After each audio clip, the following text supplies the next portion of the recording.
my dear GATE aspirants. How are you all? As you know that we have started the new series, that is a quick revision through formula, and we have almost started the this series, and we have completed a number of subjects. If I'm talking about the electrical, then your power, the power electronic and your signal control, all are basically completed. So I hope all of you have attended those live session, and if you haven't yet attended those sessions, so please after this session go and watch those sessions as well. Definitely you will going to get a benefit from that session. All right, so moving ahead, as you know that for getting a good rank in the GATE exam, definitely we would require a number of formulas. Without remembering the formulas, definitely it will going to be a challenging part in the GATE exam to crack with a good number of marks. Am I clear? So keeping those things in mind, the IMS GATE Academy has come up with this series so that we can help you in your revision part as well as in your formula revision using this all the subject. Am I clear? So how many of you are excited for this series? How many of you are excited for this kind of series? Please let me know. Just a second.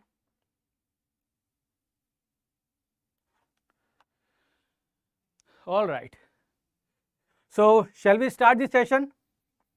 So here I will going to take the measurement in which we will going to discuss, or I will going to write all the formulas. Those are important for the GATE exam, and where the GATE IITs, you can say the IITs faculties has framed the question belongings to those formulas which are important for the GATE exam. All right, so moving ahead with this part, I will going to take the one more session, that is for the electrical machine, which will going to be held which will going to be held on 21st of January. The timing will be same, that is for the electrical machine. All right, so let us not talk about for that. We will stick ourselves to only this particular session, and we will going to have a wonderful session for this subject. Am I clear? So shall we start? Please let me know. Shall we start?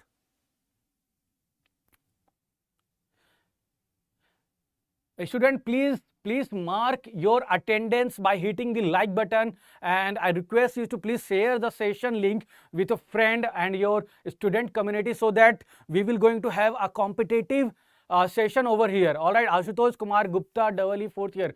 Good evening, Ashutosh. How are you? All right, so please share the session link with your friends so that they will going to be notified as soon as possible and will going to be join as early as possible. All right, so shall we start? Fine, sir, excellent. Shall we start? So let us move ahead. Let us move ahead with the first chapter that we have in the measurement, that is error analysis. And my dear student, this chapter is very important, whether you belongs to electrical stream or you belongs to ion stream. It not matter at all if you talk about the GATE question from this chapter. So let us start with the first formula here, that is for static correction. All right, sorry, static error. So what do you mean by error? Error is what? Basically this is a deviation of the measured quantity from the true value. All right, so your static error is basically equal to AM, that is measured quantity, minus true quantity. What is A? A can be voltage, current, power, anything. All right, so A measured minus A true. So this is your static error. Next is static correction. Static correction means what amount of value should we add in our data so that error will become 0. All right, am I clear? What amount of data should we add in the quantity such that your error will become 0? So definitely suppose if your error is 0.4, if your error is 0.4, then what value should we add such that this error will become 0? Definitely we will going to have minus 0.4. means this static correction SC. So if you add this minus 0.4 here, your static error will become 0. So can I say your static error is minus of AM minus A true. So this is equal to A true minus AM. Am I clear? Now here, good evening, Saurav Upadhyay. So static error is denoted in terms of del A or epsilon, just a second, or epsilon or E. So by using any of the three notation, I can write the static error as del A, epsilon or E. All right. Now your relative static error, so it is kind of your percentage, means the marks you are getting when it is compared with the overall marks. So it is like that. So your relative static error, in short, this is written as RSE. This is equal to error divided by true value. Am I clear? Done. So moving ahead with the next part, please try to remember the formula, because the formula will going to be play a crucial role in your GATE exam. So moving ahead, limiting static limiting error or guaranteed accuracy error. So limiting error, this is represented in percentage manner. So this is equal to del A upon true value into 100%. Done. And this is very important formula. This formula will going to be very important role in the GATE question. Now moving ahead with the static correction that we have completed. Now come to sensitivity. What is sensitivity? Means sensodyne. Yes, means how sensitive is your teeth.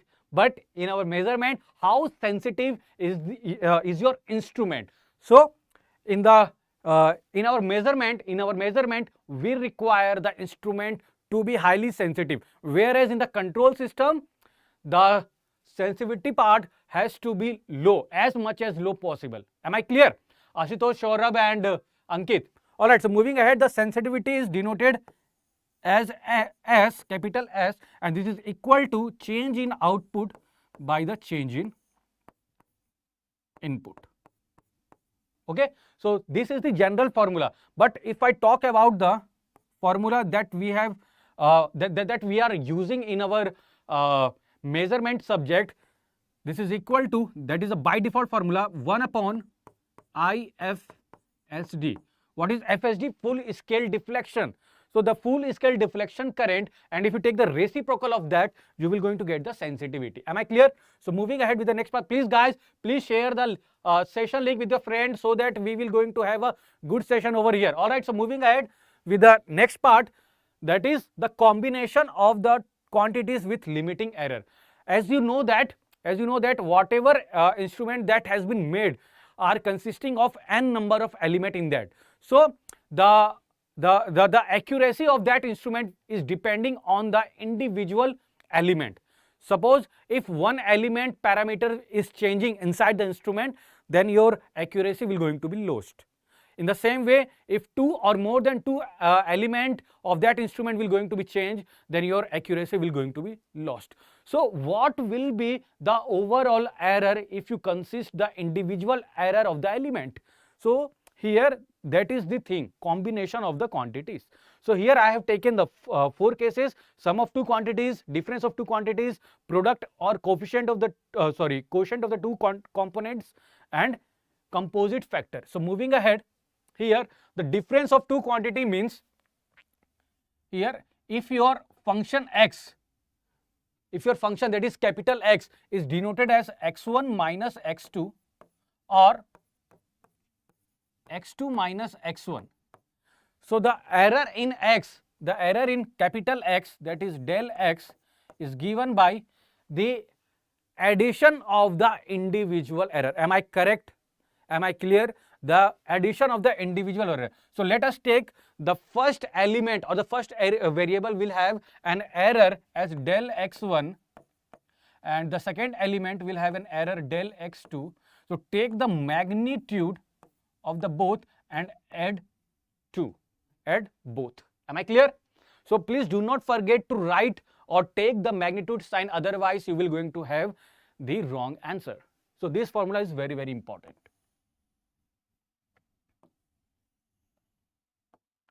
Now moving ahead with the difference of the two quantities. So difference of two quantities means x can be represented as not difference, sum of two quantities means capital X is equal to x1 plus x2, or it can also be written as minus of x1 plus x2. These two can be considered as a sum of two quantities. Am I clear? Now in this case also, your overall error in x is equal to magnitude of del x1 plus magnitude of del x2. Am I clear? So next is product or quotient of the two factor. So let us take x is represented as x1 by x2 or x2 by x1 or x1 x2 or 1 upon x1 x2. All these four quantities will going to give you the same answer, or you can say the same result. The result is here. Please see for the product or coefficient of the two component. Here the error which is del x is represented in percentage. And if you take the individual error in terms of percentage, then we can directly add those. Like let us take in x1 we have a percentage error as percentage del x1. In x2 we have percentage del x2. Take the magnitude and add them. So earlier we are adding the absolute value, and here we are adding the percentage, or you can say the relative value. Both these two are different. Please do not mix these two quantities. All right. Here we are adding the values in the absolute manner. See here, suppose your resistance is represented as 1 plus, or let me take 100 plus 100 plus 1 ohm, like this. Then this R, this 100 ohm is what? The true value of this R plus minus this is del R true. So this del R true is basically what? The absolute value. So this you need to be put up here. Am I clear? Next is what? The percentage. Percentage means what? See here.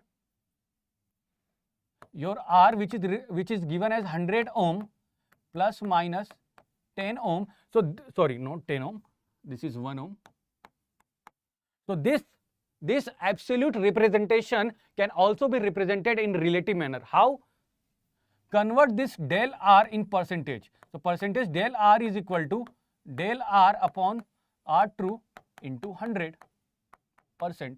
So 1 divided by 100, this will be equal to plus minus, or you can say 1%, it's only 1%. So your R is equal to 100 ohm plus minus 1%. Just a second. R is equal to 100 ohm plus minus 1%. So this value we can substitute here. We need to substitute here this value. Please do not substitute this part in the product of coefficient, in the product or quotient term. Otherwise, you will going to have the wrong answer. Am I clear?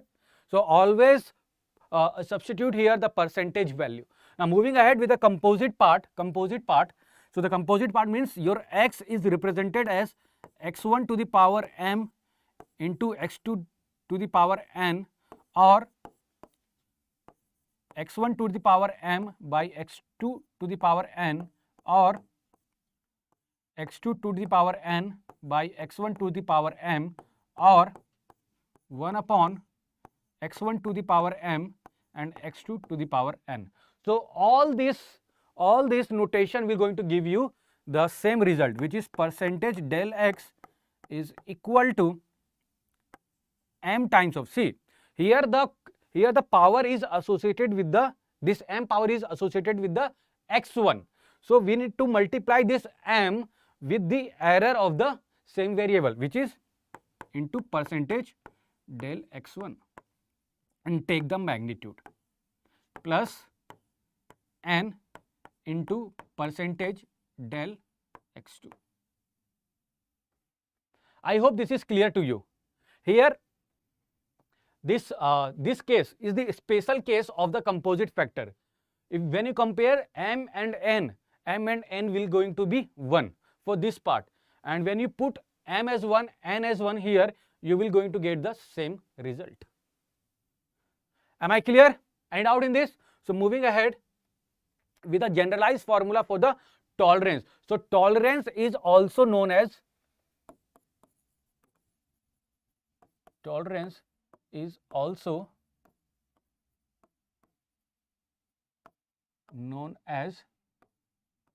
limiting error. All right. Now let us take a function.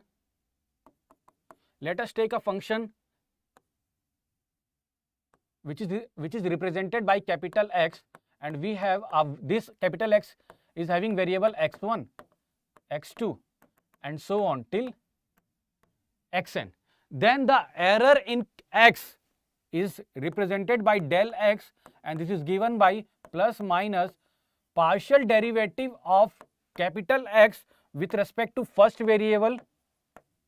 So partial derivative means all the other variables at this time will going to be constant into error in x1, which is del x1, and take the magnitude plus partial derivative of x with respect to second variable into error in x2, and so on till the last variable, which is partial derivative of x with respect to xn into error in xn. So this is del x. So from here you will going to have the, just a second.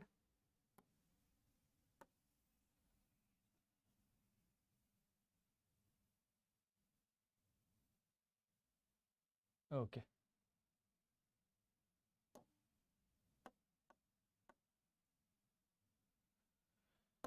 See, all right. So this is the del x. Now this del x, this is the absolute value. Now this del x can also be written in terms of percentage.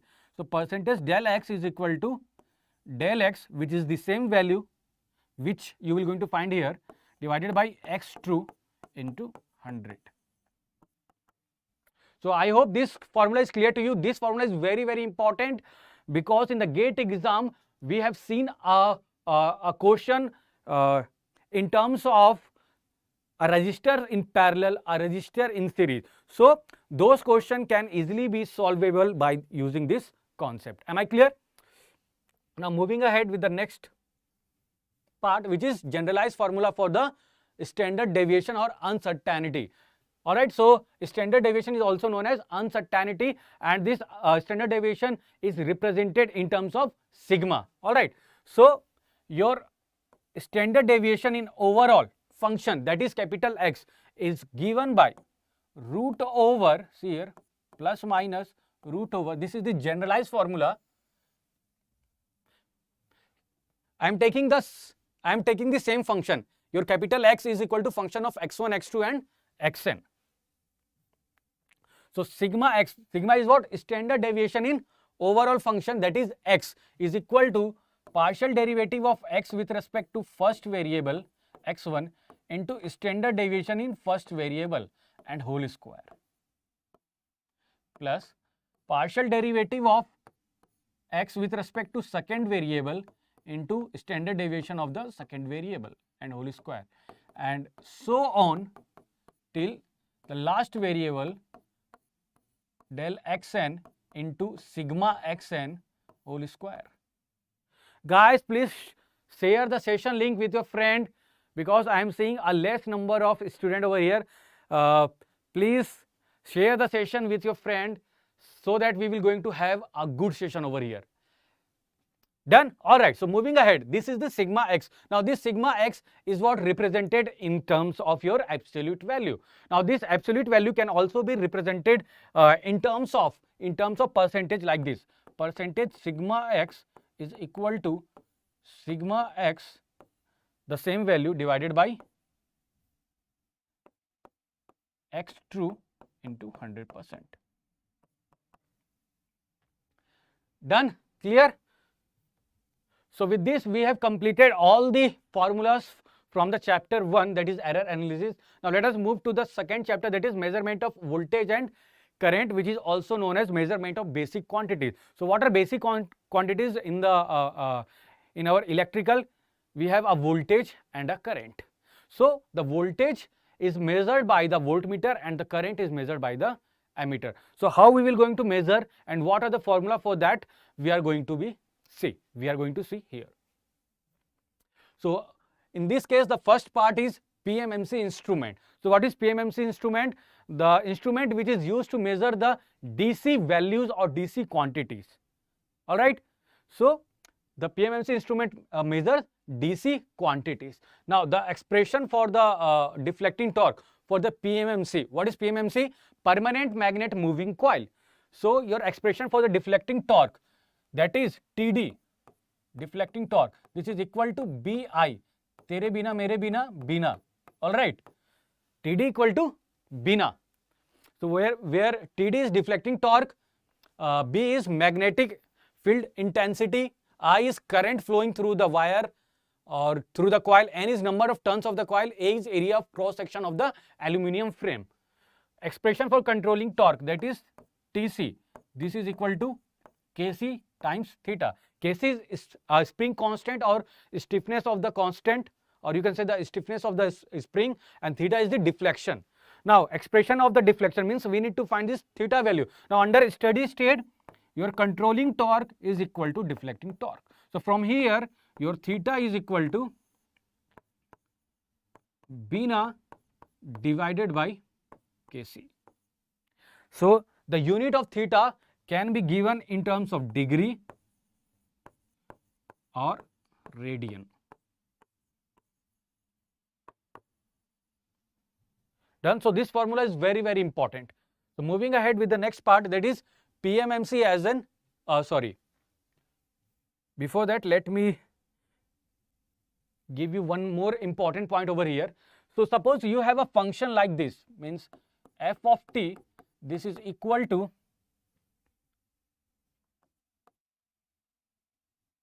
let me take a naught plus am1 sin omega t plus am2 sin 2 omega t plus so on. So this is the function, or you can say that your voltage and current, or voltage or current, can be represented in terms of their Fourier series. So this is a kind of your Fourier series, and your current or voltage or any quantities or variable is represented in this manner, but those quantities should be periodic in nature. All right. So the f of t average, what is the average value of f of t? Because why we are finding here? Because the average quantity is measured by the PMMC instrument. So your f of t average, this is equal to what? Integration f of t dt over the time period, and divide it with respect to t. So from here you will going to have the DC value, which is equal to A naught, or let me write here A naught. All right. Now this formula is also written as area under the curve. I hope this you have heard, that area under the curve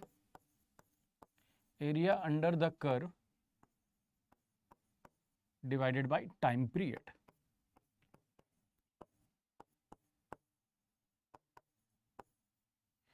Again, this is f of t average. So let me inbox this as well.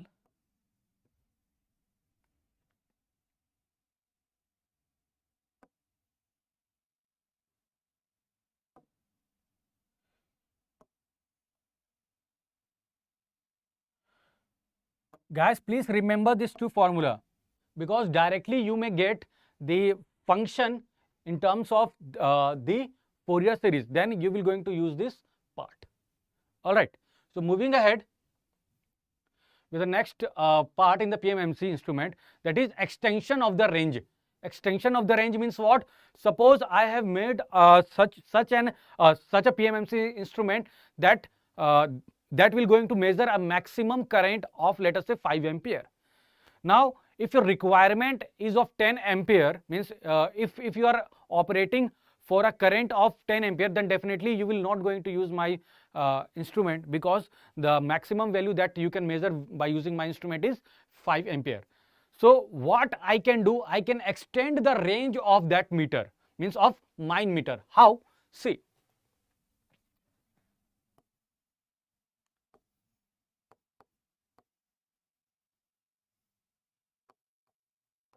Rm, and the maximum current that it can measure is Im. Now here you want to extend the range of this Im to I. Just a second.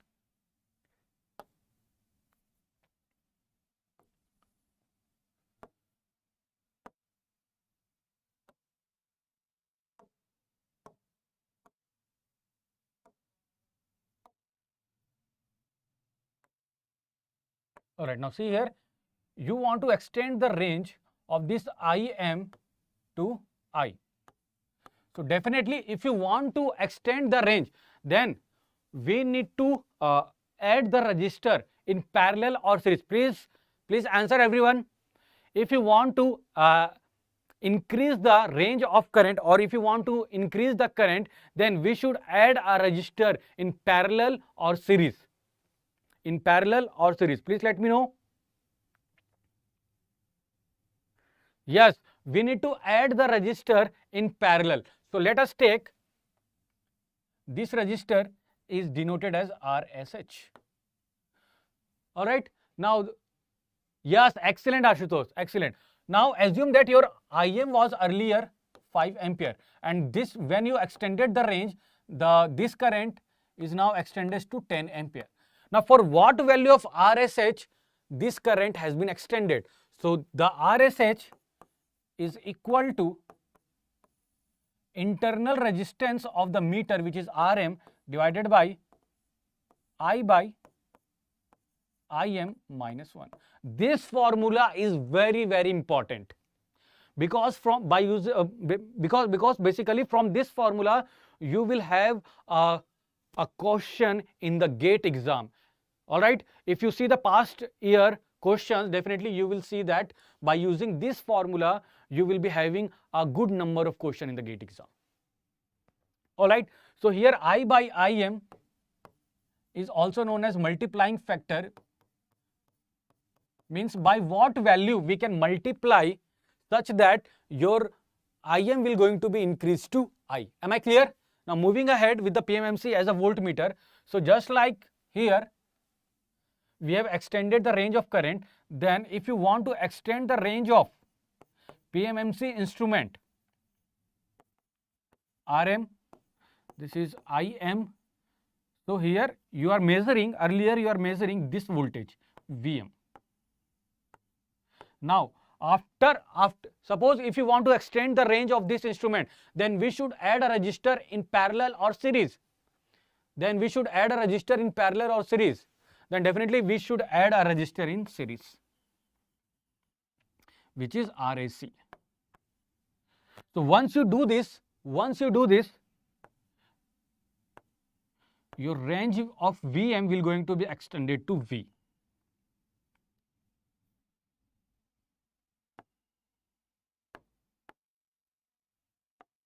I hope this point is clear. Yes, excellent, Ashutosh. So for what value of RAC your voltage Vm has been extended to capital V. So the value of RAC here is equal to internal resistance Rm by into V by Vm minus 1. All right. So please, student, please inform to your friend and share the session link. All right, I am seeing a very less number of students, which is not at all good. I know that my students are very genuine, but if you want a good and competitive session here, na, definitely you should share the link. All right, so please inform the others student as well, those who are free or those who want to learn a good thing over here in the IMS Academy. Then definitely he or she will definitely has to join this session. All right, so moving ahead. So please try to remember these two formula. All right, RSH and RSC. Next is moving iron instrument. What is moving iron instrument? The instrument which is going to measure the RMS value or the AC quantities. RMS value or AC quantities. Those instruments are known as moving iron instrument. So if those instruments are measuring current, then will known as moving iron ammeter, or if it is measuring the voltage, then it is known as moving iron voltmeter. So expression for the deflecting torque, that is TD, is equal to half of I square del L by del theta, where theta is the deflection, L is self-inductance of the coil, I is current flowing through the coil, and TD is the torque in the torque due to deflection. All right. Now here the expression for the deflection means theta. This is equal to half into I square by Kc into del L by del theta. So how we have got under steady state, your controlling torque is equal to deflecting torque. So this formula is again an important formula.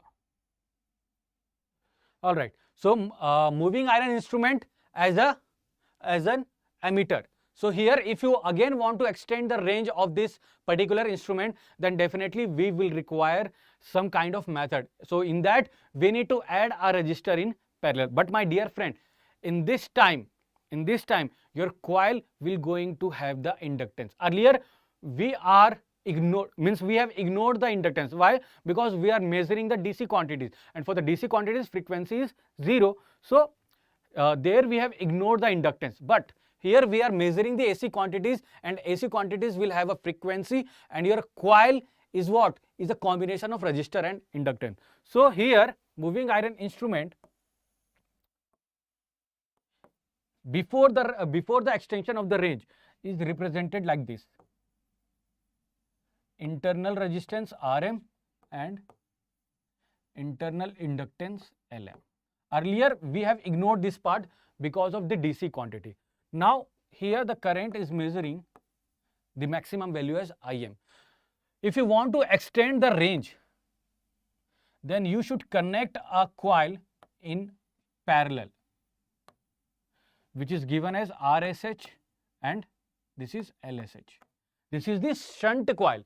Once you do that, your current will going to be increased. Am I clear? Now here if you see here the circuit is a function of the frequency. Means if you change the frequency, suppose I have made this instrument for f equal to 50 Hertz, and if you are operating at f equal to 60 Hertz, then by using this instrument you will going to have the error. You will going to have an error. So what will I do? I will make this instrument to be independent of the frequency. So how I will going to do? See, your Im Rm must be equal to ISH RSH. Now here if you see ISH is what? ISH, this is equal to, this is ISH, this is equal to I minus Im. So here this is independent of the frequency. Now this can only be possible for one condition, and the condition is that your time constant LSH by RSH should be equal to time constant of the meter, that is Lm by Rm.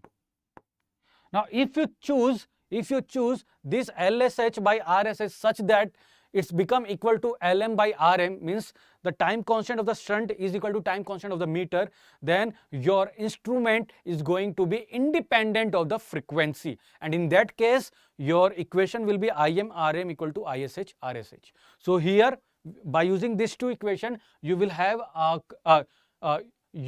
you had a question in gate 21 or 20 like that. You will have you had a question based on these two formulas. All right, so moving ahead, moving iron as a voltmeter. So in the same way we can extend the range of voltage. How? This is Rm,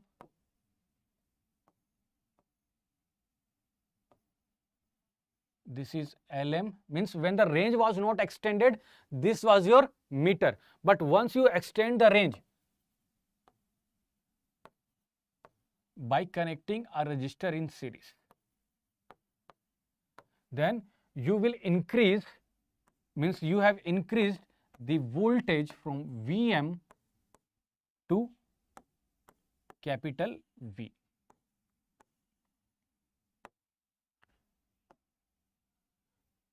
All right, am I clear? Ashutosh, Ankit, Saurabh, everybody.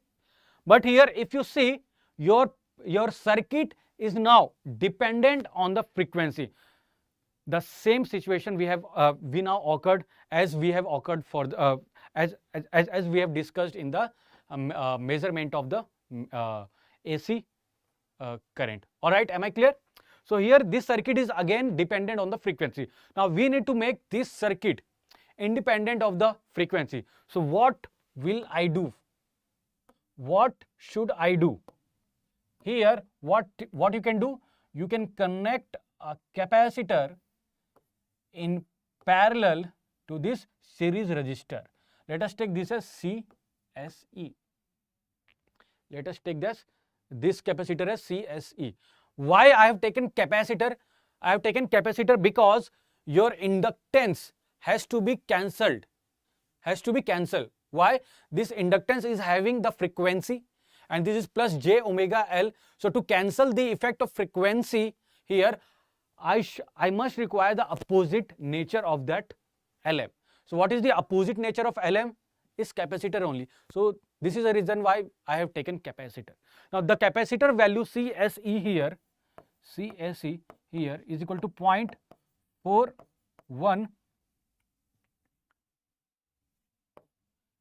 Lm by RAC whole square. The very important formula this is. Not only for the GATE exam, even for the state exam. 0.41 Lm by RAC whole square. So if you put this kind of capacitor or this value of capacitor here, your circuit is going to be independent of the frequency. All right, so moving ahead with the next meter, that is electrodynamometer. So this electrodynamometer is also known as universal meter because by using this electrodynamometer type meter, we can measure a voltage, we can measure current, we can measure power factor. Sorry, not a power factor, that is a power. All right, AC or DC power. So here electrodynamometer, here deflecting torque, let me change the color. Here deflecting torque TD is equal to I square del M by del theta. So here I is the current flowing through the coil and M is the mutual inductance between the two coils. So this is the deflecting formula. Now under steady state, I want the formula of the deflection, that is theta. So under steady state, your TC is equal to TD. So TC is what? Kc theta. This is equal to I square del M by del theta. So your theta is equal to I square, just a second, I square by Kc into del M by del theta.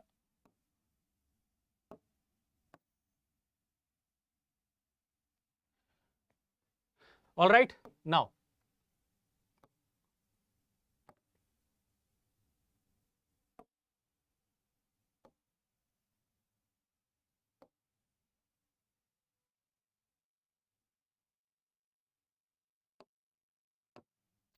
Now see here,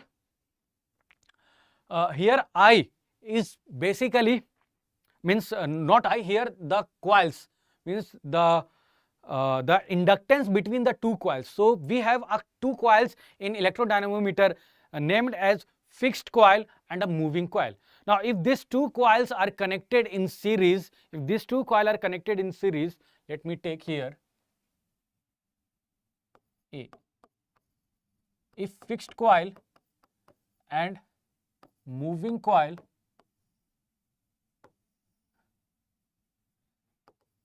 are connected in series. So under this case, your theta will be equal to I square, that is DC value, divided by Kc into del m by del theta. Okay, or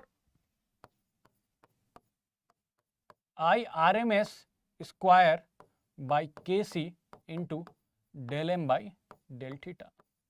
Now when these coils are connected in series, now what if fixed coil is having current IM1, or let me take here the fixed coil current as I1 of t, which is IM1 sin omega t, and the moving coil, let us take, it is having the current I2 of t, IM2 sin omega t by an angle sum phi. Means here the two coils are not connected in series. Here the two coils are connected in parallel. In parallel, the two coils will going to have the two different current. So the first current is Im1 sin omega t, and the second current is Im2 sin omega t minus phi. Now under this case, your theta will be equal to Im1 Im2 cos phi divided by here Kc into del m by del theta. Alright. So what is Im1 and Im2? This is the maximum value of the current. I hope this point is clear to you. So let us move ahead. Sorry, this is B part, not A. This is B. So now let us come to the next chapter, that is instrument transformer. So this instrument transformer is important for the means this chapter is important for the IN instrument, not for the electrical, because we have seen a less number of question over the past year for the double E stream. But this is very important for the IN stream. So moving ahead with the topic here, that is transformation ratio. So what is transformation ratio? This is the basically here this R is depend on the two types of transformer. The first one current transformer and the second one potential transformer. What is current transformer?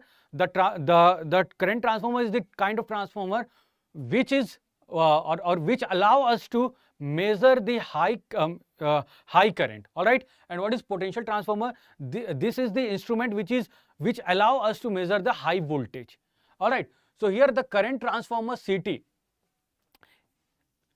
the transformation ratio R is given like this. R for the current transformer, this is equal to magnitude of primary current, not the primary winding current. Please listen me very carefully. I am talking about the primary current magnitude, means the current which is coming from the source. Magnitude of IS divided by magnitude of secondary side current. All right. Now for the potential transformer, this R is equal to magnitude of the supply voltage divided by magnitude of the secondary current. Next, nominal ratio, that is Kn. For CT, that is for current transformer, this Kn is equal to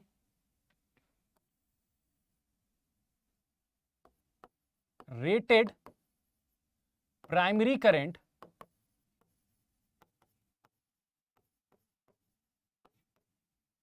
which is IP dash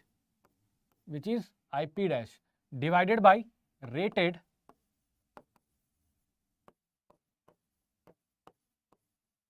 secondary current. This is IS. All right. Now, in the question or during your academic year, if you have seen a question like this, a current transformer of 100 ampere divided by 5 ampere, a current transformer of 100 ampere by 5 ampere. So that 100 ampere is what? IP dash, and that 5 ampere is what? Secondary side current, and those two values are always given in terms of rated. All right. So whatever data for the current are given in your question or will going to be provided in the question, those quantities are the rated quantities. Now here the Kn for the potential transformer, this is equal to rated primary voltage, which is EP dash divided by rated secondary voltage, and this is what? This is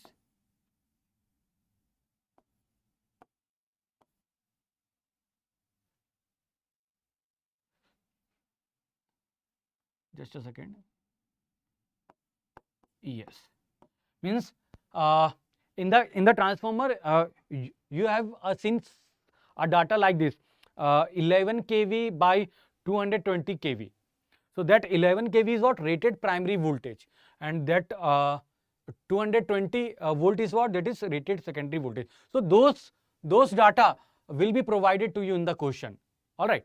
So moving ahead, the turns ratio, that is N, is equal to, for CT, this is equal to secondary current, the secondary turns NS divided by the primary turns. N is what? Secondary turns divided by primary turns. And for the PT, this N, turns ratio, is equal to reciprocal of these two, NP by NS. Why is it so? Why is it so? Because in the transformer, let me write here, in the transformer, your KVA rating are equal. Your KVA ratings are equal. So KVA of the primary, that is EP dash divided by IP dash, this is equal to ES IS. ES IS. And your EP dash by ES is equal to number of primary turns divided by number of secondary turns, and this is equal to IS by IP dash. From here we can get IS by IP dash as NP by NS. So here this voltage and current are reciprocal. This current and voltage are reciprocal. That is why this has to be changed. All right. So moving ahead with the next part, that is ratio correction factor, which is RCF, and this is equal to Kn by R. This is Kn by R. Next, this is the equivalent circuit of the current transformer. Here this is the primary voltage that we have applied. This is the primary current, primary winding impedance. This is the core loss component of the transformer. This is a magnetizing reactance. I naught is no load current. This is IE. I is the current which is giving the loss in the transformer. This IM is the current which is the responsible for the production of the flux. And the IP dash is here. All right. Now the formula is clear to you. In R, that is the transformation ratio, the IP that I have written there is this IP. All right. And this is your IP dash. See the formula.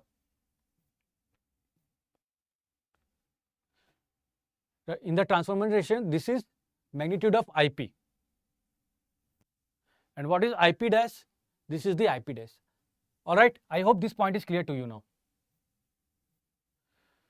And this is your, I hope, I think I have written EP dash in somewhere. Okay, I think it is better to write EP. Okay, just a second. Let me write EP because EP dash is not required.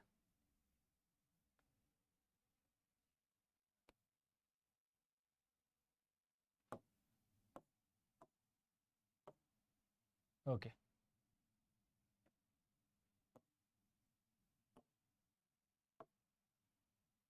Done. So here this is EP and this is ES. So these two voltage are provided you by the manufacturer. All right, it means what maximum voltage that this winding can take up has to be provided by the manufacturer, and what maximum current that can take up that can be taken by this winding is also going to be provided by the manufacturer. All right, so moving ahead. In the next part, this is the phasor diagram. This is the phasor diagram of the transformer. All right. So since we are not discussing the transformer over here, once I will going to take the electrical machine revision through formula. So in that I will try to discuss this part. Anyway, this is the phasor diagram where this is the secondary current, and this is the secondary side induced EMF, secondary side load voltage here.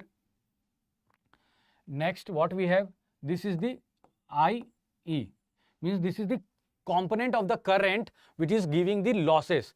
This is the IM, which is producing the flux inside the core, and the angle between the no load current, which is I naught, and IM is alpha.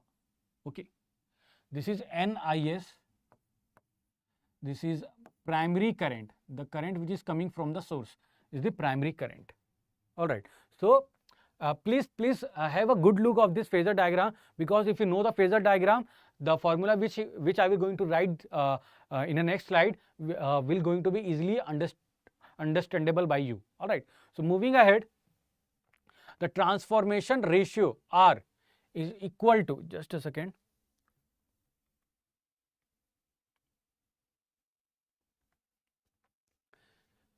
This is equal to IP divided by IS. This we have written, and this is equal to N plus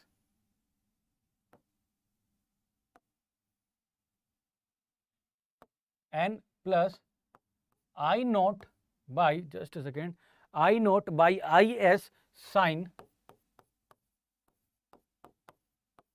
del plus alpha. All right, del plus alpha. See here, del is the angle between IE and NIS, whereas alpha is the angle between I naught and IM. But this formula is rarely going to be used. The formula that I am writing here is the formula which are very important. See here, N plus IE cos del plus IM sin del whole divided by IS. This formula is very important, because in the exam you will going to have this means by using this formula we will going to approach the solution very fastly. Otherwise, you need to calculate this alpha by using this phasor diagram. And after that you can apply this formula. Otherwise, you can calculate IE, IM, and delta will be provided in the question, and from there you will going to have the answer. All right, sir, instrument transformer is not for the double E branch, right? No, it is there in the electrical, Ashutosh. But the number of question over the past year, the IITs are not giving. So because of that, we are assuming that the instrument transformer is not in the GATE syllabus for the electrical. Plus, but you can skip, but this is also in the syllabus of the double E. All right. Anyway, moving ahead, what is IE here? Let me write here. IE. If you see the phasor diagram, your IE in terms of I naught. Can I take this right angle triangle? So this is I naught, this hypotenuse is I naught, this angle is alpha, the horizontal is IM and the vertical is IE. So can I write IM is equal to I naught cos of alpha and IE is I naught sin of alpha. Ashutosh, you are means you are appearing for gate 23 or 24. So your IE is equal to, just a second, your IE is equal to I naught sin of alpha and IM is equal to I naught cos of alpha. So substitute these two value, you will going to, okay, 23, all right. So here we have calculated the transformation ratio R. By using this formula, we can calculate R. So what is percentage ratio error? Percentage ratio error, this is equal to Kn minus R divided by R into 100%. So Kn we can get from the question, that is the rated current, and this R we can calculate from here, and from there you will have the percentage ratio error. Now by using this formula, we have a good number of question from the CT, from the, or you can say from the instrument transformer for the IN stream as well as for the electrical stream. Now next is phase angle error, that is theta. Means this angle, means this angle. By how much angle your primary current has been shifted from NIS. What is NIS? This is IP dash. This is IP dash. So by how much angle your primary current has been shifted from the primary winding current. So this theta is given as 180 degree upon pi into. See here everybody, see here. I will give you a trick so that this formula can be easily memorizable by you. All right. Now here, see in R, the first term is cos del and the second term is sin del. So write those two. First cos del and the second is sin del. And interchange IE and IM. So here IM will come and here IE will come with a negative sign in the between the two quantities, divided by IS into N. All right. So just remember this cos del and sin del, swapping these two, negative sign and multiply denominator with N, you will going to have the phase angle error. I hope this is clear to you. But here one thing should be keep in mind that here the load is considered as a lagging load. How, sir? Your current, the IS current is lagging the VS. So here load current is lagging the voltage VS.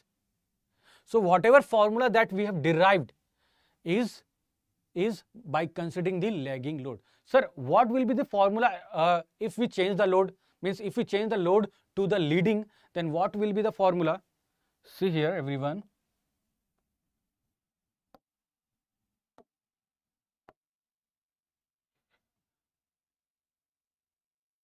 Okay, let me write with different color. Just a second.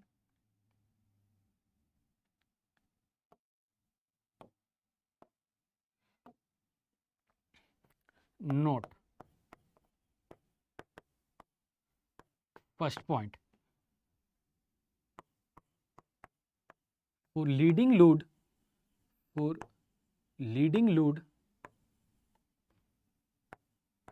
replace del with minus, with minus del. Replace del with minus del in the same formula. All right. So the formula will going to be changed for the leading type of load. And the second note point, which is very important point, that for resistive burden,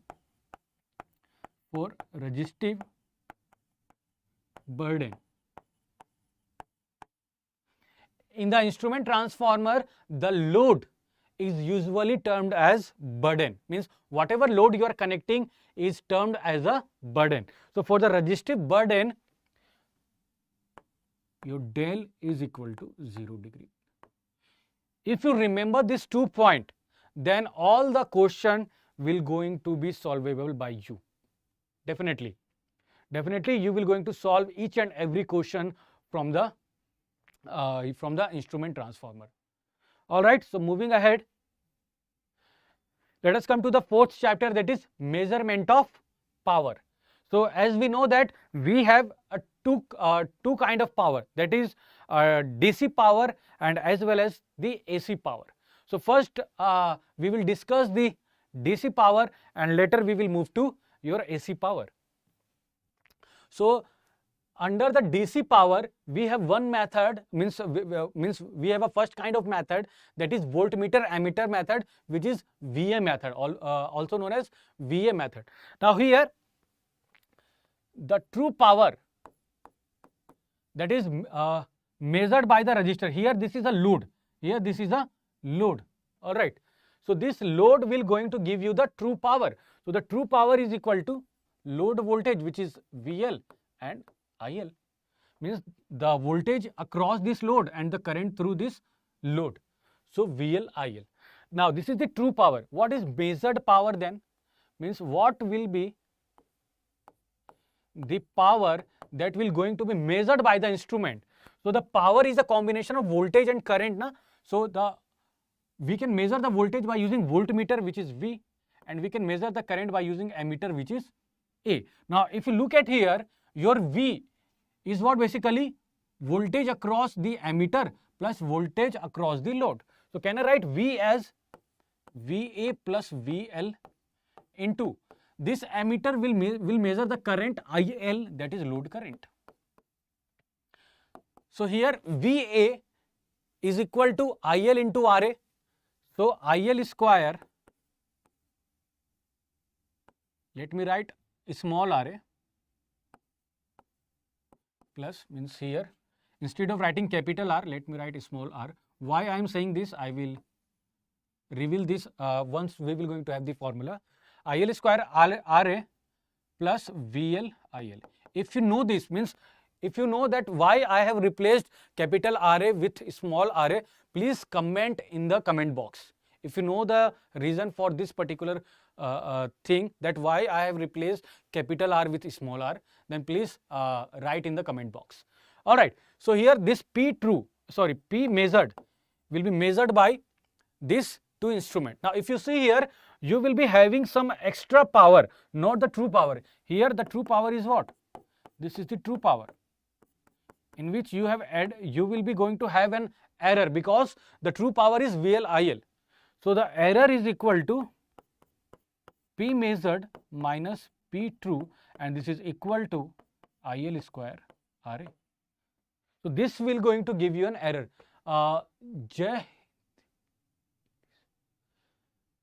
Ashutosh Kumar Gupta, internal resistance. You know, this is the internal resistance, but why I have replaced this capital R with small r? That I want to know.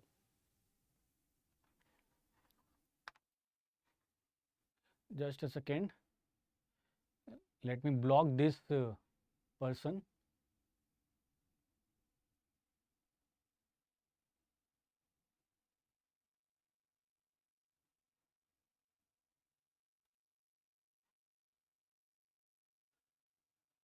All right. So see here, this is the error formula. Now percentage error, this is equal to error divided by true value. So what is error? IL square into RA. Small value के लिए, yes excellent Ashutosh, small value के लिए देखो यहां पे error is what? IL square into RA. Just a second. Error is what? IL square into RA and divided by PT. PT is what? Can I write this as IL square into RL? Can I write this? Isn't it? Can I write this? IL square into RL. So here IL square will going to be cancelled out.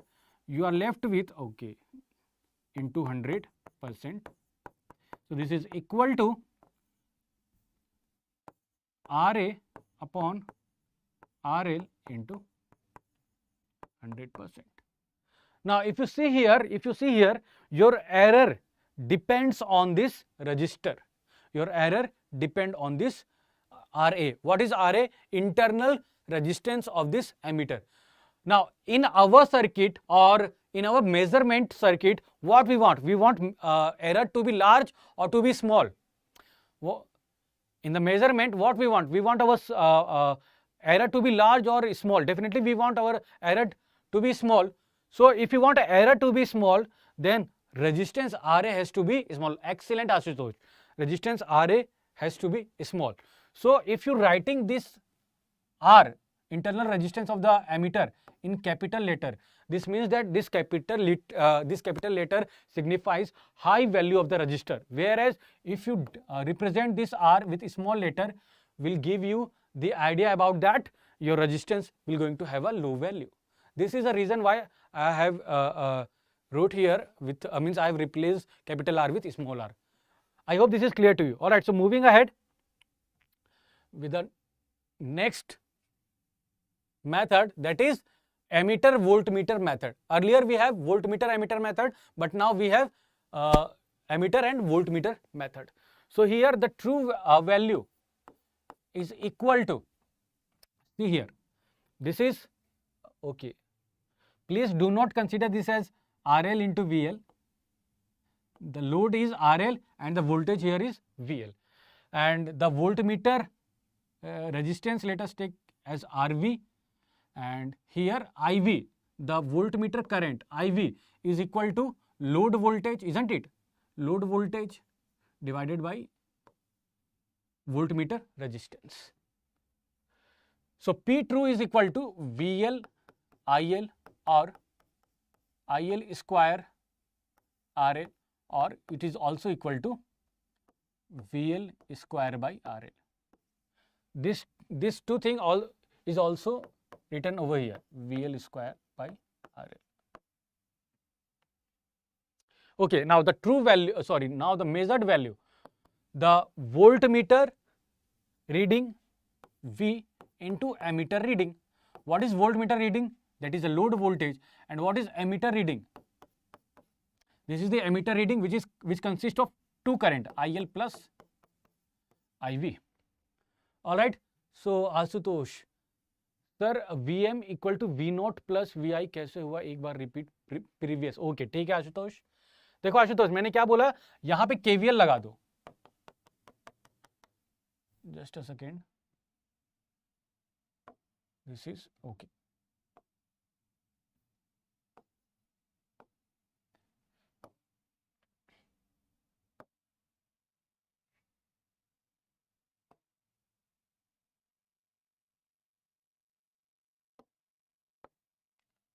यहां पे KVL लगा दो. ठीक है, समझ में आया? यहां पे अगर KVL लगाओगे तो आपको आपका आंसर मिल जाएगा. कैसे sir? Let us take plus minus VA and here plus minus VL. So once you apply the KVL here, minus V plus VA plus VL is equal to 0. So V is equal to VA plus VL. Yes sir, got it. Okay.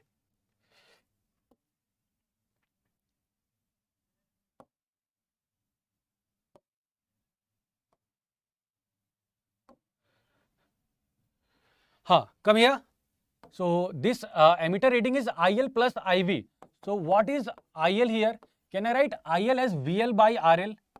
VL by RL plus IV as VL by RV. Now here if you see, I have written the resistance of the voltmeter in terms of capital letter. So what it signifies, please let me know. So here this is equal to VL square by RL plus VL square by RV. So this is equal to P true plus P voltmeter. In the last case, we can also, we can write here as P ammeter plus P true, means power loss in the ammeter, that is IL square into RA. Here the power loss in the voltmeter, which is VL square by RV. So here this is the true value. So this, the measured value. So this value will going to be measured in this circuit. All right. Now what is error then?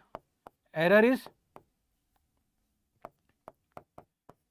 PM minus P true. So PM minus P true is nothing but PV, which is equal to VL square by RV. Now again the same thing. We want our reading should be as accurate as possible. Means it should be towards the 100% accuracy. Then definitely we will require a zero error. So to get the zero error, the RV value should be high or low. To get the zero error, the RV value should be high or low. It should be high. It should be high such that when this RV tends to infinity, that is the ideal case, RV tends to infinity, your error will become zero. This is the reason why the voltmeter is made by using the high resistance, whereas the ammeter has been made by using small resistance. Am I clear? Such that the error will going to be less, or in ideal case zero. Now the next part is percentage error. This is equal to error divided by P true. So what is error? VL square by RV, and P true is VL square by RL. So here we have RL and here we have, this is percentage, na? Error divided by P true into 100%, and this is equal to RL by RV into 100. Done? All right. So moving ahead with the next part, that is measurement of single phase power. So this is very important if you want to understand the concept of the measurement of three phase power. So if your basics is clear from the measurement of single phase power, then you can crack any question from the measurement of three phase power, which is very important for the GATE exam. Means whether you are from EE or from IN, definitely you will going to see at least one question from the measurement of three phase power, that is by using 2 wattmeter method. All right. So here the measurement of single phase power is basically we are measuring, means we are taking a single phase supply here. This is single phase supply, which is VPH, and here we have a single phase load. Let us take this as a lagging load, and voltage here, let us take plus minus VL, and load current as IL. This is the current coil. This is the current coil, which is represented as, in terms of short, in short we can represent it as CC, and pressure coil RC. Okay. Now here the current coil is just like your ammeter. So your RCC in ideal case is 0. Whereas the resistance of the pressure coil here, this is RPC, resistance of the pressure coil is high. In ideal case, infinity. So that you will going to have a 0 error. All right. Now, if you see here, your current coil is here, your pressure coil is here. So these two coil will give the single phase power. How?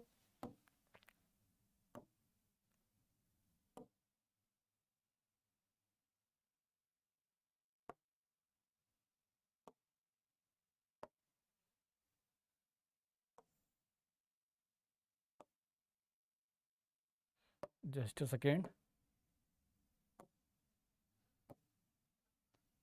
Okay, so this is your wattmeter.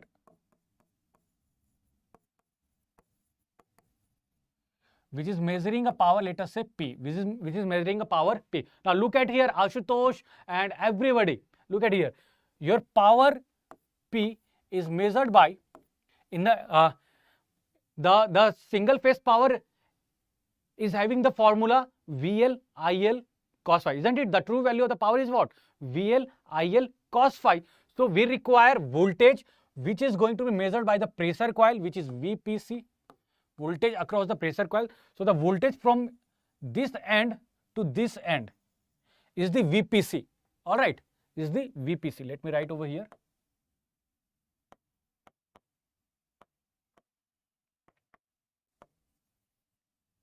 Okay, and ICC.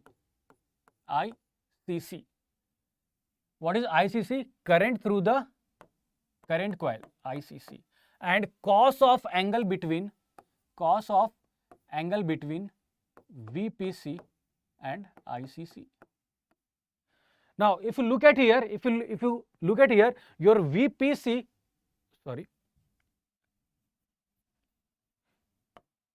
your VPC is equal to VPH, but here we want to measure the load power. Please confirm whether I am audible or not. Please confirm once. Am I audible, everybody? Please let me know.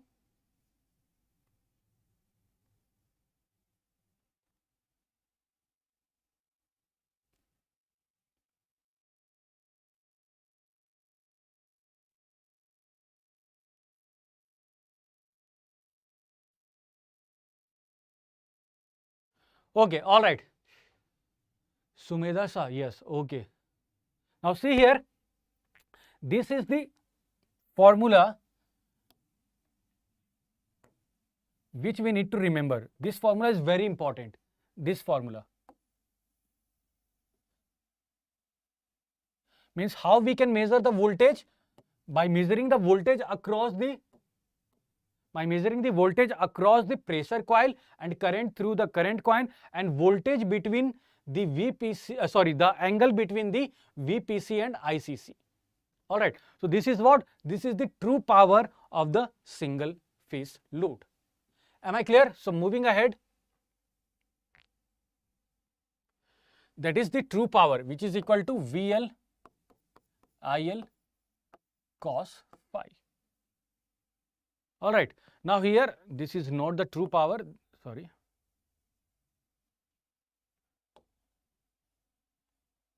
Measured power, let me write here. Measured power, which is PM. Okay. Now in the earlier case, we have assumed that your pressure coil is having the high resistance. So we have ignored the inductance of this coil. Basically, a coil is a combination of a resistor and an inductor. So by for the derivation part, we have ignored the inductance of the pressure coil. Now, if you consider the inductance, let us take here.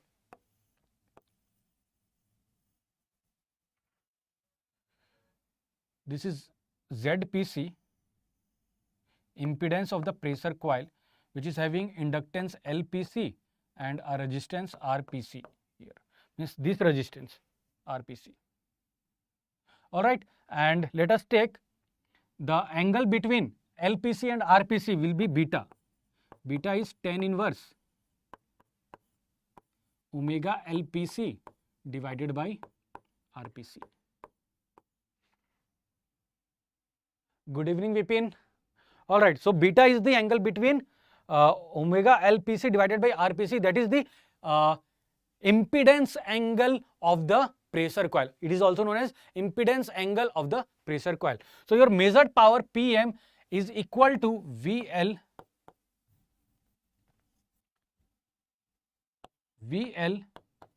IL cos of beta into cos of phi minus beta. Means by using this circuit, means if your pressure coil is not ideal one, means if that coil is having some inductance, definitely you will not then definitely it means that you are not measuring the actual power. What is actual power? VL IL cos phi.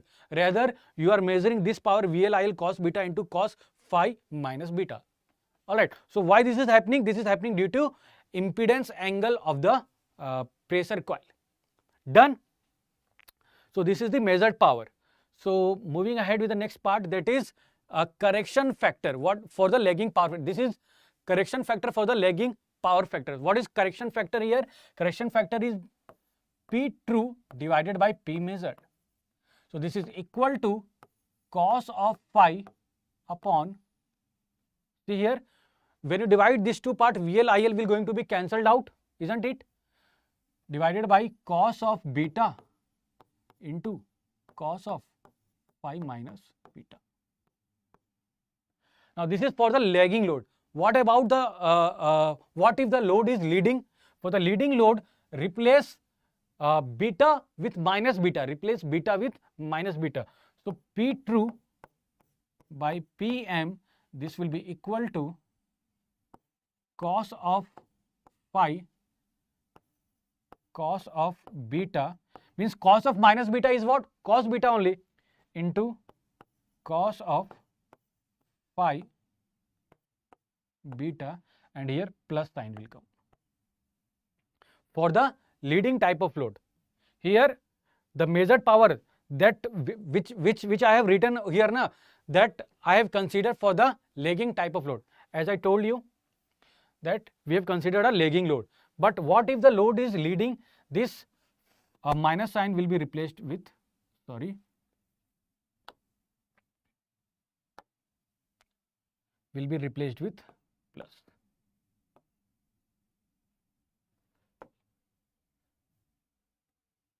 All right. So let us move ahead. That is error part. So what is error here? Error is P measured minus P true. So this is equal to VL IL will be common, cos of phi minus cos of beta into cos of phi plus minus beta. I hope this is clear. Minus for leading and plus for lagging. Minus for leading and plus for lagging. Let me write with different color, otherwise you will going to be confused.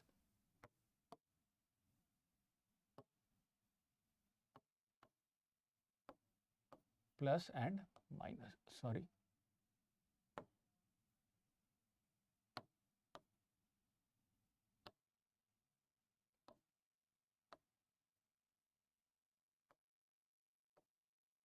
Okay, so plus and minus. So this is the error. What is percentage error? Percentage error is Pm minus P true divided by P true into 100%. So you can directly write this formula as 10 phi, or you can directly remember this formula as 10 phi into 10 beta into 100%. This formula is valid for, this percentage error formula is valid for both type of load, leading and lagging. Am I clear, Ashutosh and Sumedha? Shall we move ahead? Okay. So here we now going to enter for the measurement of three-phase power. So here the three-phase power can be measured by using 2 wattmeter method or a 3 wattmeter method. So in our syllabus we have a 2 wattmeter method, so we will going to discuss only that. So see here we have taken a load, which is a star connected, and we have a three-phase supply. So here 1, 2 and 3, basically this is R, Y and B. And here the load has been shown by the resistive, but it should be for the generalized case like this. Just a second.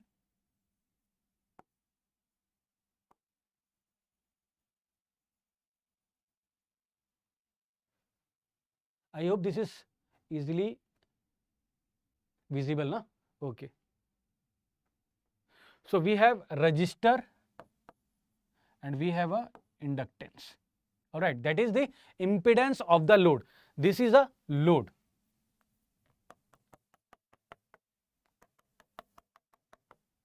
This is your star connected load. Now, if you see here, we have one wattmeter which is measuring the power P1 and the second wattmeter which is measuring a power P2. Now, in star connection,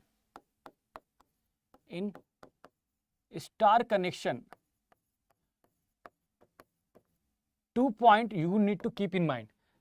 What are those 2 points? Your line voltage is equal to √3 times of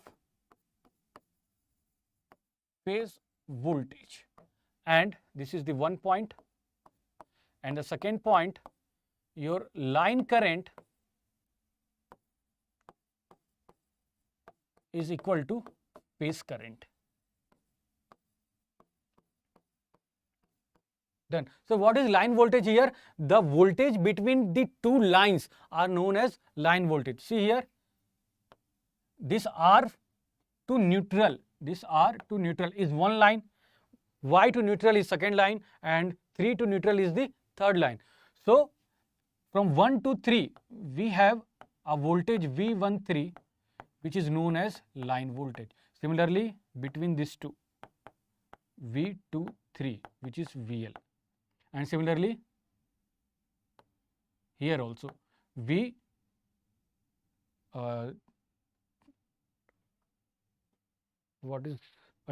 V23 and V12.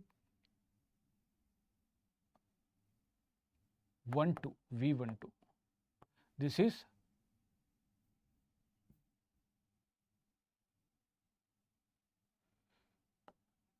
V12 which is VL. And this is phase P. Okay, just a second.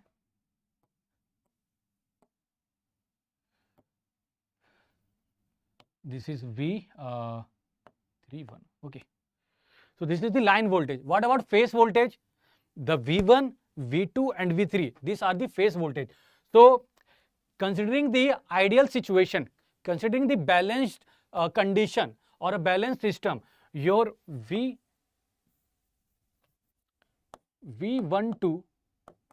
V23 and V31 all are equal to VL. All right, under the balanced condition, and your phase voltage V1, V2 and V3 is equal to phase voltage.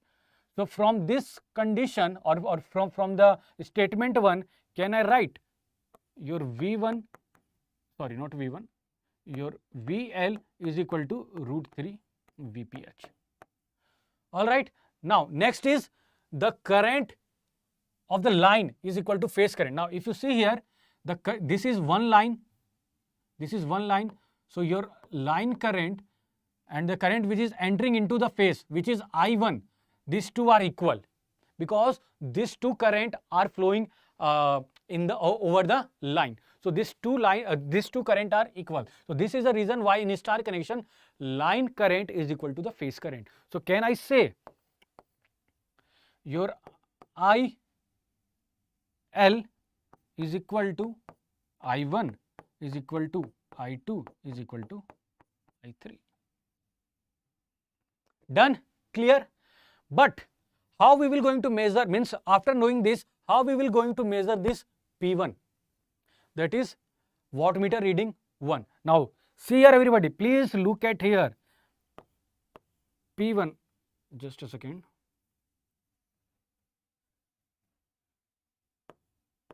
Your P1 reading, the voltage of the pressure coil. The pressure coil is connected between line 1 and line 3. So V13 or okay, V13, and next is we want current, and the current is connected in line R, or you can say line 1. So I1, and next is cos of angle between V13 and I1. Is it clear? If you able to write this expression na, you will going to have the answer for every question. Next is P2. आपको नहीं P2 means P2. This P2. What is P2? See, the voltage coil is connected between line 2 and line 3. So V2 3, and the current coil is connected between line is connected at line 2. So I2, and cos of angle between V2 3 and I2.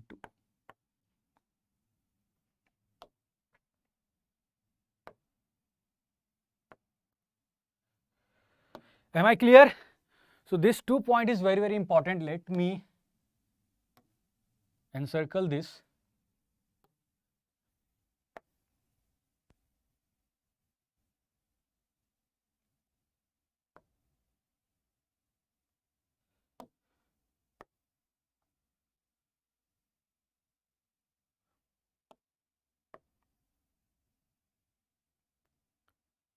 Why this is happening?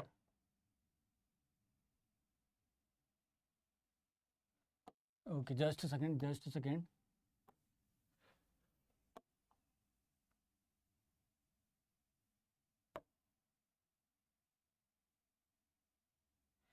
Okay.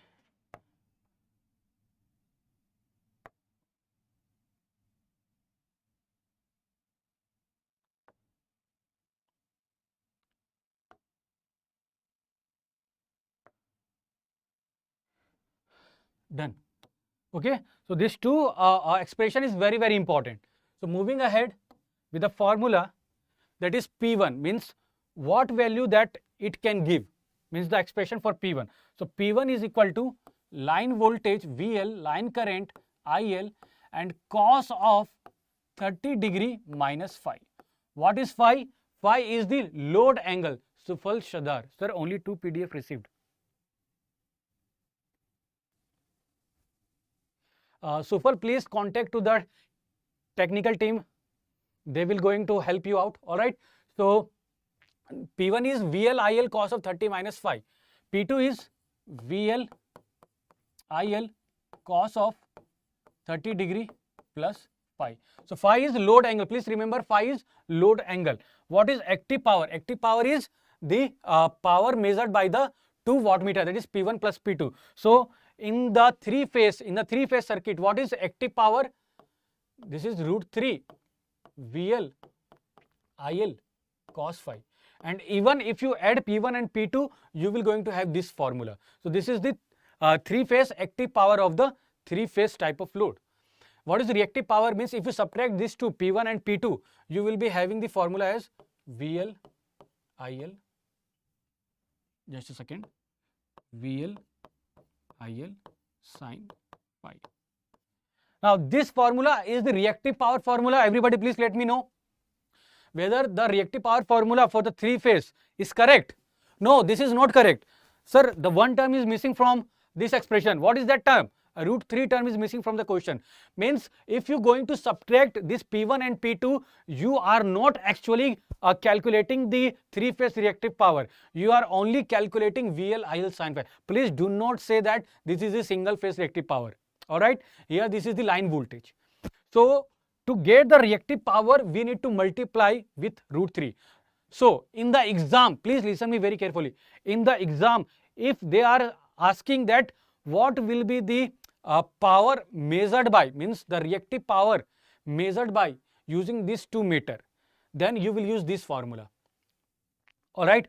But if they are using this term, what will be the total reactive power? What will be the total reactive power that is going to be measured by P1 and P2? Then in that case, you are supposed to calculate the 3-phase reactive power, and for that particular reason, you need to multiply with root 3. Am I clear, everybody? So moving ahead, power factor angle cos phi. So cos phi is equal to, power factor angle, na? So cos will not come here. So phi will be equal to tan inverse root 3, just a second, tan inverse. All right, see here everybody, sin phi,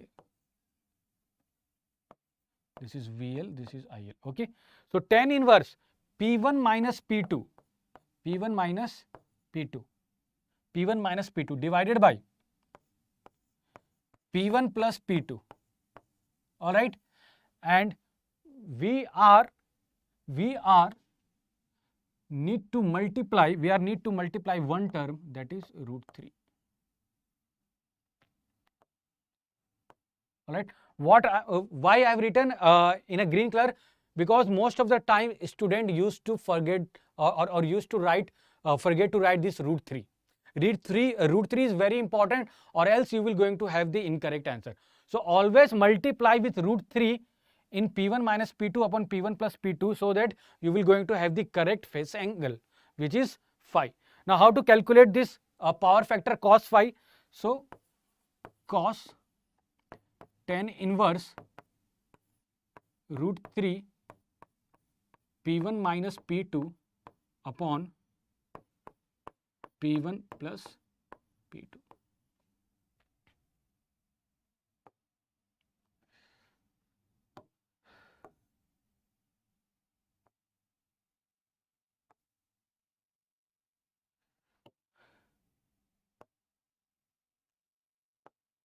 Okay, this formula, this formula and the power factor angle formula, these three formula are very important for the GATE questions. All right, whatever question till date has been framed or can be easily solvable by using these three formulas, P1, P2 and power factor. If you remember this P1 and P2 now, the third, fourth, fifth and sixth you can derive in the exam. All right, definitely the derivation of this 1, 2, 3 and 4 are very easy. Just you need to remember P1 and P2, and the rest will be your derivation part. All right, so try to remember P1 and P2, and else you will going to have your formula at your fingertip. Now moving ahead with the next part, that is we have a table over here. All right, what is the use of this table? If you remember this table na, you can solve a question within a 5 second. Means if the question by a conventional method is lengthy one, then by using means if you remember this table, then those question can be solvable within 5 seconds. Now see here, I have taken some parameter with respect to the power factor angle. All right, so this power factor angle are the standard power. Let me come here. This power factor angle are the standard power factor angle. Phi 0 degree, 30 degree, 60 degree and 90 degree. These are the standard angle of the power factor angle. All right. Now what is cos phi? That is for 0 degree is 1. This is known as unity power factor. Just a second.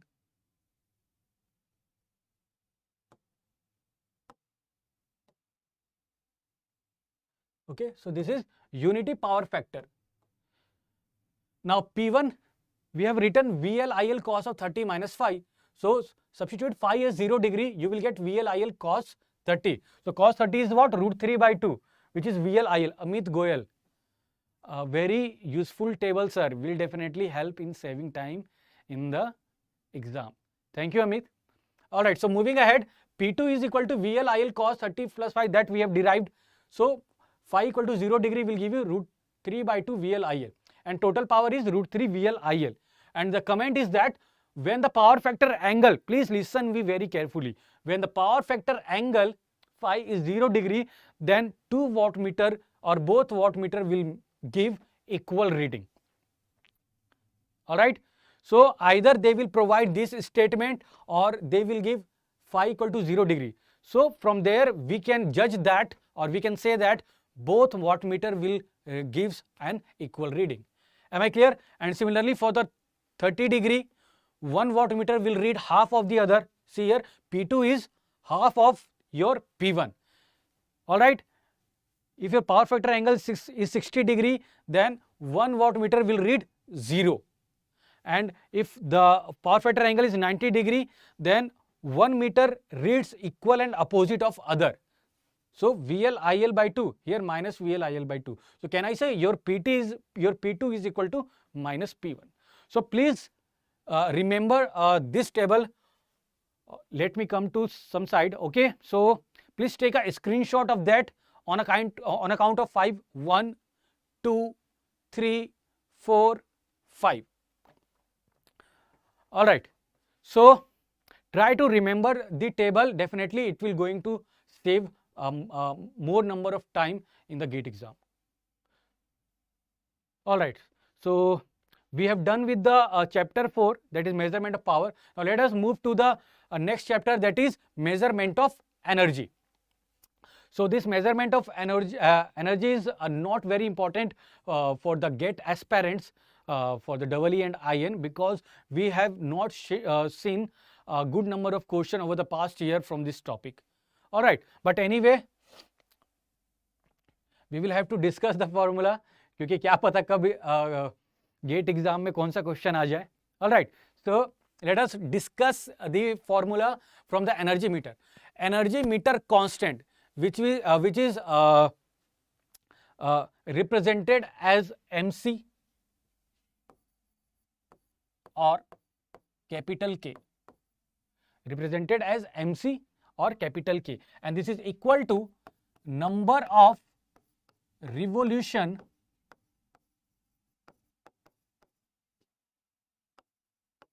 made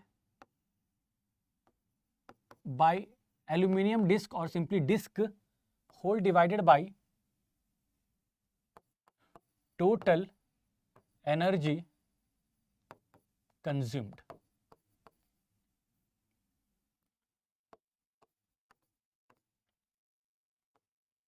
All right. So can someone please tell me what is the unit of the meter constant? All right. So meanwhile, let me write the true energy. True energy is what? Power into time. Power into time. So the true power into, please do not say the true time, because that time is not a measured value or a true value or not a fictitious value. The time will always be the true value. All right. So P true into T is equal to what? So P true is VL IL cos phi into time. So this is the true energy.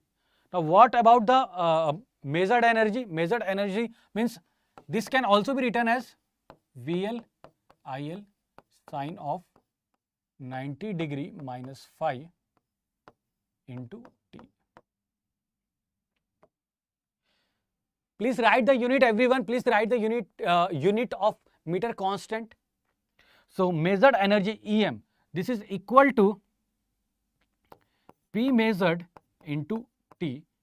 This is equal to VL IL sine of del minus phi into T. Sir, what is phi? Phi is load angle. And what is del? Del is the angle, let me write here.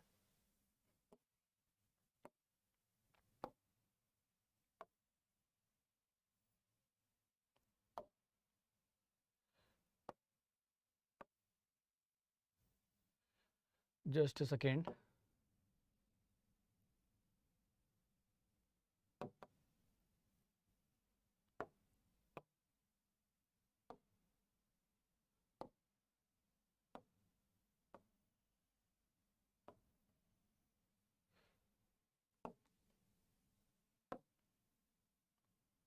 Okay. Now what is del?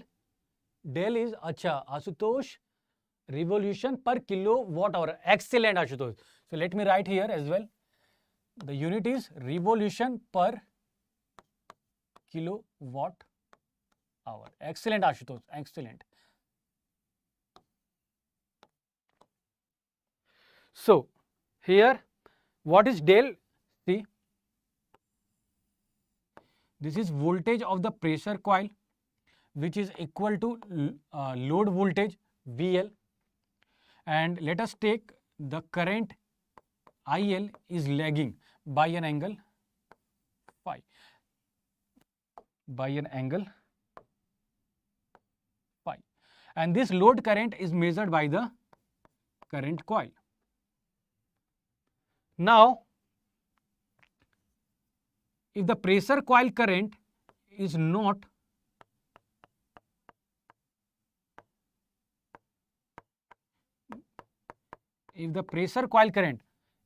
equal to 90 degree, means if the pressure coil is here, the angle between these two is represented as del, means earlier your the voltage of the pressure coil and the current across this through this pressure coil is exactly 90 degree. Means when you are designing the energy meter, then the requirement of the pressure coil is that your pressure coil should be highly inductive as much as possible.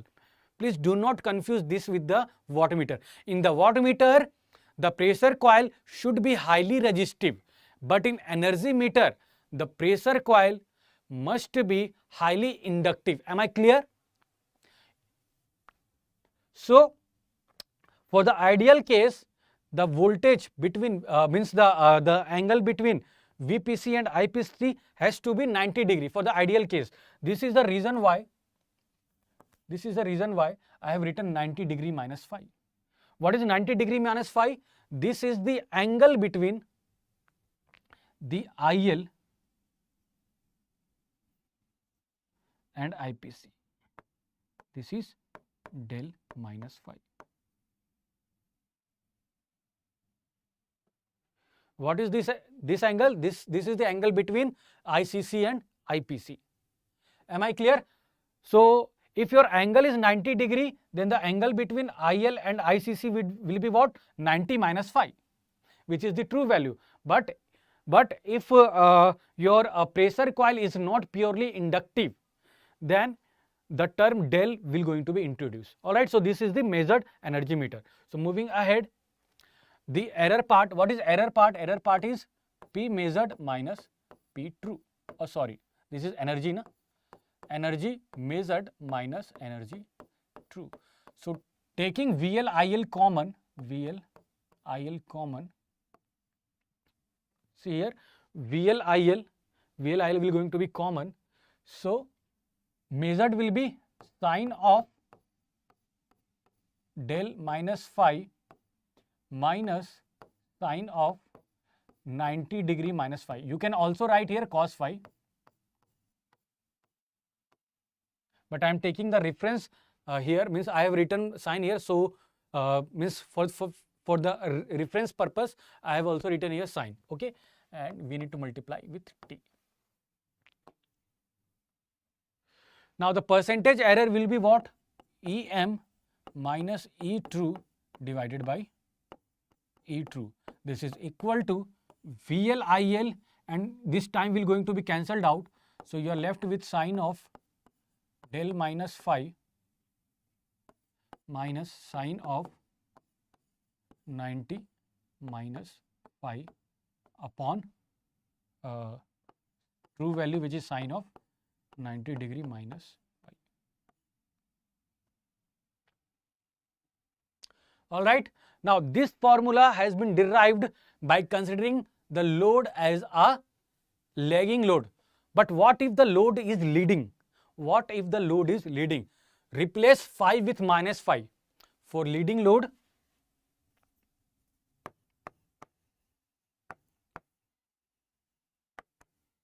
but this is not a practical case because the energy that what we are consuming in our home or in our industry is basically a lagging type of load. So, practically the leading load that we are using is not a practical kind of load that we are using in our home. All right. So, this is the reason why in most of the book we have derived the formula by considering the lagging load. But anyway, for leading load, replace phi with minus phi. All right, so moving ahead with the next chapter, that is chapter 6, which is bridges. So this bridges chapter is very, very important. Definitely you will going to have one question from this topic for sure. All right, so in this the bridges are consisting of two parts. First one is DC bridge and the second one is AC bridge. DC bridge is used to measure the resistance. All right, so the resistance are categorized in three categories: low resistance, medium resistance and high resistance. Low resistance is what? The resistance between the resistance less than 1 ohm is referred as low resistance. Medium resistance is resistance between 1 ohm to 0.1 mega ohm. And high resistance is what? The resistance greater than 0.1 mega ohm. What is the example for the low resistance? The armature winding, like that. Ammeter resistance we have seen now. What is high resistance? Insulation, reverse bias resistance of the diode. And the medium resistance is your heaters, mean whatever the coil that you have used is in the meter, that is of tungsten, is come under the category of medium resistance. And the potentiometer wire resistance is also referred as medium resistance. All right. So how we will going to measure the unknown resistance? How we will going to measure the unknown resistance? So for that we will going to use the bridge balance condition. What is bridge balance condition?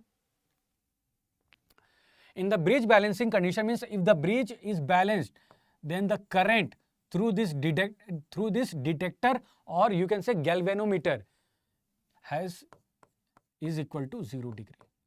Is equal to 0 ampere.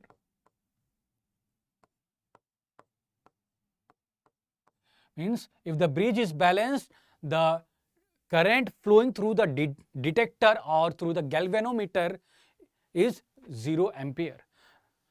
Now let me take the voltage here as plus minus E1, here plus minus E2, here plus minus E3, here plus minus E4. And current flowing in this branch is I1, here I3, here I2 and here I4. And let us take the total current as I. Now, if the bridge is balanced, then your detector current is 0. If the detector current is 0, this implies, see here everybody, your I1 is equal to I3, isn't it? And I2 is equal to I4. So what is this Z1 at an angle theta 1, Z2 at an angle theta 2? These are the impedance. Means these are the combination of RL, RC, RLC, or simply R. Means we can take any combination of the impedance, or sorry, of all these three element. All right. So here Z1 at an angle theta 1. This Z1 is represented in magnitude. This is given in magnitude. Means Z1 is equal to Z1 at an angle theta 1, like this. Here Z1 is magnitude. All right. Now under this case, when the bridge is balanced, I1 equal to I3, I2 equal to I4, and here see everybody, see here, when the detector current is 0, voltage across this BD will be what? 0 na? VBD will be 0, because if you take a resistor also, resistor into current will be 0. So your VBD will be 0. Now if you apply the KVL A, B and D, in A, B and D, you will going to see that E1 is equal to E2 and E3 is equal to E4, isn't it? What next? What next we are having? The supply voltage E is equal to, apply the KVL here, E is equal to E1 plus E3 supply voltage E is equal to E1 plus E3, or this is also equal to E2 plus E4. How? You can apply the KVL in this loop, or else E1 is equal to E2, so E2, E3 is equal to E4, so E4. And what about the current? Supply current I is equal, now I will become equal to I1 plus I2, and this is equal to I3 plus I4. Under the balance condition, all these things are going to be applied. Am I clear, everyone? Any doubt in this? Guys, please share the session. I am seeing very less number of students. My lecture deserve a more number of students. So please share the session and please hit the like button as well. So moving ahead, that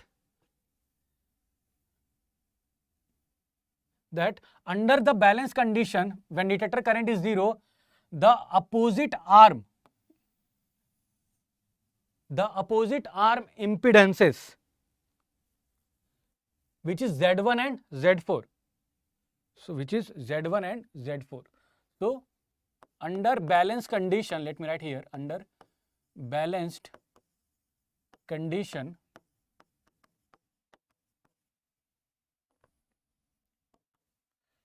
Z1 into Z4 is equal to Z2 into Z3. So what is Z1? Magnitude of Z1 at an angle theta 1, magnitude of Z4 at an angle theta 4, magnitude of Z2 at an angle theta 2, and magnitude of Z3 at an angle theta 3. So take the magnitude term together. So Z1 into Z4, take the magnitude term together. So magnitude condition, let me write with different color. So magnitude condition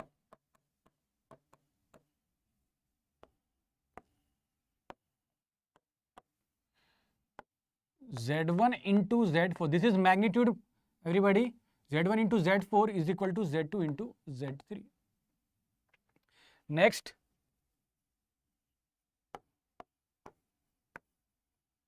phase condition. So in the multiplication, the phase angle are going to be added, isn't it? So theta 1 plus theta 4 is equal to theta 2 plus theta 3. So when these two conditions are satisfied, then your bridge are said to be under balancing condition. If any one of these two conditions are not satisfying, then my dear friend, your bridge is not under the balance condition. These two conditions has to be satisfied, then only bridge is going to be balanced. So moving ahead and applying this concept, the measurement of low resistance by Kelvin's double bridge. So this is the Kelvin's double bridge setup. All right. So here this R is unknown resistance which we need to find, and this S is what? Standard resistance, which is variable. Means we can change this standard resistor, and by changing this S, we can balance the bridge and we can find this R value. So let me write the expression directly. This R is equal to P by Q, means ratio of the outer arm resistance into standard resistance, plus this is your Wheatstone bridge, isn't it? I hope you have seen that a Wheatstone bridge is represented in this manner. Plus one extra term will going to become here. See the internal triangle, or you can say that the delta connection, or you can say the delta connection. So the term which you will going to be write here, multiply this two part, Q into R, that is resistor. R is what? Lead resistor. Q into R divided by sum of this resistor P plus Q plus R times just a second times ratios of outer arm resistance minus ratios of inner arm resistance, which is small p, this is small p divided by small q. Alright, so this is the expression of the resistor from where you will going to get the R value. This is the resistor which is a standard resistor which is variable. Now, if you want to make the Kelvin's double bridge as a Wheatstone bridge, then this part has to be 0. So, by making this part to be 0, we can convert the Kelvin's double bridge to the Wheatstone bridge. Alright, so moving ahead with the measurement of low resistance by voltmeter ammeter method. Alright, so how we will going to measure the low resistance? See, what is true resistance here? R true. So this is the load resistance which we need to measure. Let us consider the voltage here as VL and the current here is IA, which is basically IL, load current. Alright, so how we are going to measure? The true resistance is the load resistance which is R. Now the measured resistance, the resistance is measured by voltage divided by current. What is voltage? Voltage is measured by voltmeter and current is measured by ammeter. So voltmeter reading is load voltage, isn't it? Both are connected in parallel, divided by ammeter current. This is equal to IL plus IV. So this is IA here, IA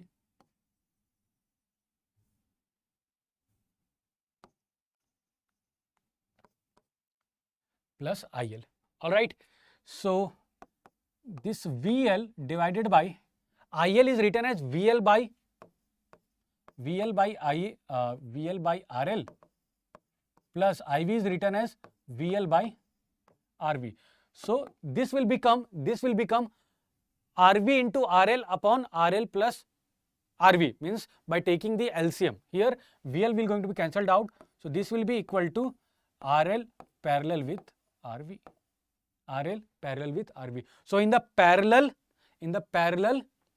the resultant value will be less than the true value. So can I say your measured value is less than the true value, which is, let me write here RL. Okay, is less than RL. Done. So this is the measured value. What is error then? Error is equal to R measured minus R true. So again this value is coming out to be negative, is less than 0. Why, sir? RM is less than RL na? So definitely this part will be lesser than R true. So this is the reason why this will come negative. And what is percentage error? Percentage error is equal to E divided by RL into 100%. So this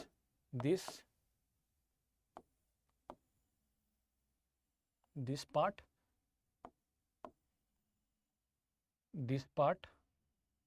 and this formula, percentage error formula, these are important. Done.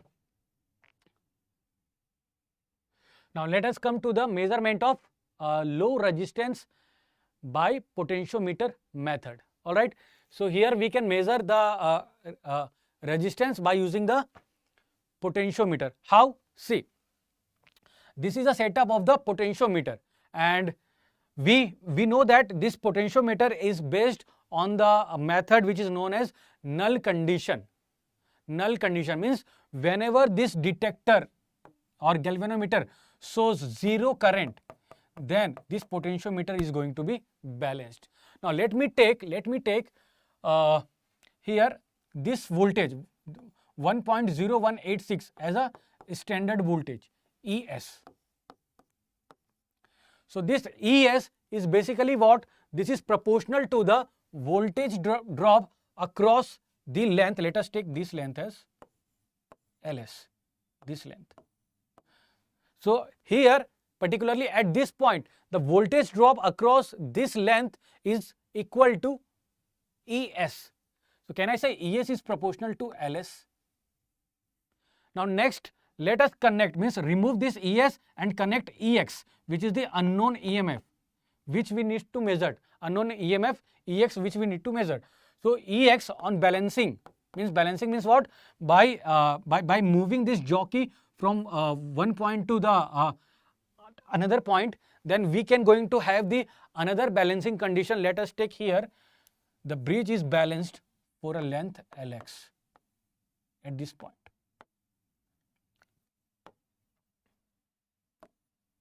So here Ex is proportional to Lx. So dividing this two, Ex is equal to Es and this is equal to Lx by Ls. Very important formula. Now if you know the Ex, we can calculate the resistance of this potentiometer wire. Alright. So moving ahead with the next part, that is measurement of medium resistance. Now we have moved to the medium resistance and it is measured by the voltmeter method. Now look at here, I need to calculate this load resistance, which is RL. So here what is R true then? R true is equal to RL. Now the measure resistance will be voltage divided by current. What is voltage? Can I say V voltmeter? Sorry, the ammeter voltage plus load voltage divided by ammeter current is IL. This current, IL. So what is VA? VA is IL into RA. So let me write it directly. This is equal to RA plus RL. RA plus RL. Alright. IL will going to be cancelled out directly.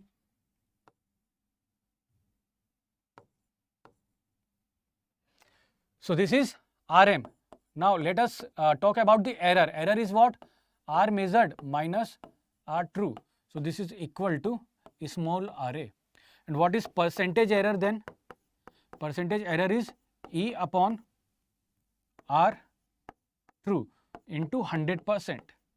So this is equal to RA by RL into 100%.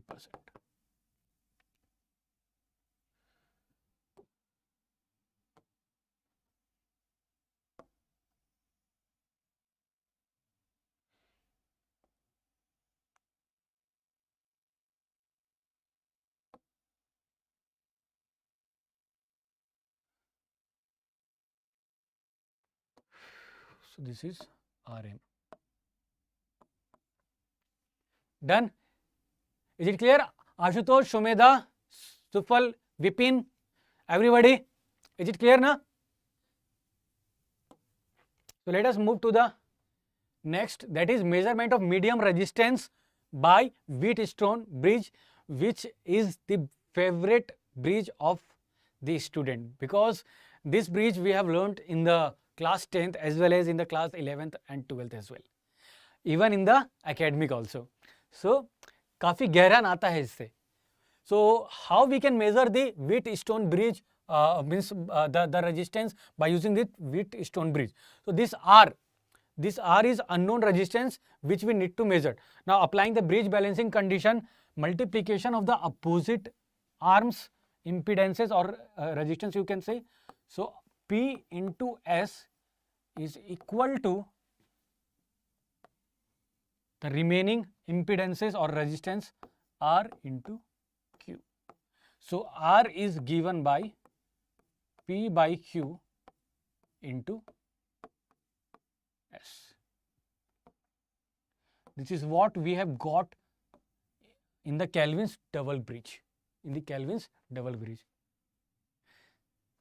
Yes sir, साथ नहीं छोड़ेंगे, बिल्कुल सही, बिल्कुल एकदम gate में rank ला के ही रहना है, जिसमें मैं और हमारी पूरी टीम आपके साथ है. Alright, so please keep faith in yourself as well as to ours also. All right, to us also. Definitely we will going to help you in cracking the all India rank 1.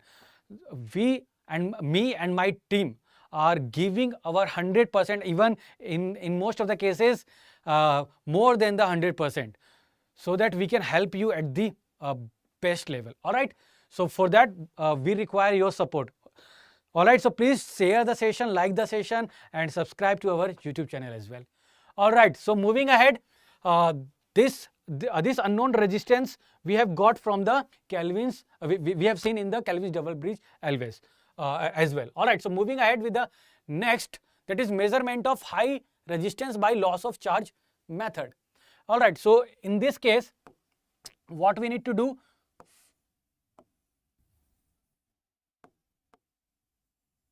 First, we will charge the capacitor to a voltage V by closing this switch and opening this switch at the same time. So your capacitor will charge to a voltage V. So the means once it will going to be charged, disconnect this switch and connect this switch. So in this case, the capacitor will going to be discharged. So for the discharging part, your capacitor Vc of t is equal to initial voltage, which is V e to the power minus t by tau, where tau is resistance RH into capacitor. What is RH? RH is this resistance, high resistance, which we need to measure. All right. So remove this one. RH, which we need to be measured, and C is the capacitor. All right, what is this? Is ESV, na? This is ESV, this part. Electrostatic voltmeter. Whenever you want to measure the high voltage, then your conventional voltmeter will not going to be work. If you want to measure the high voltage, that is in kilovolt, like that, you will going to use this electrostatic voltmeter. Am I clear? So when the time is increasing, your capacitor, or you can say that your capacitor will going to be discharged.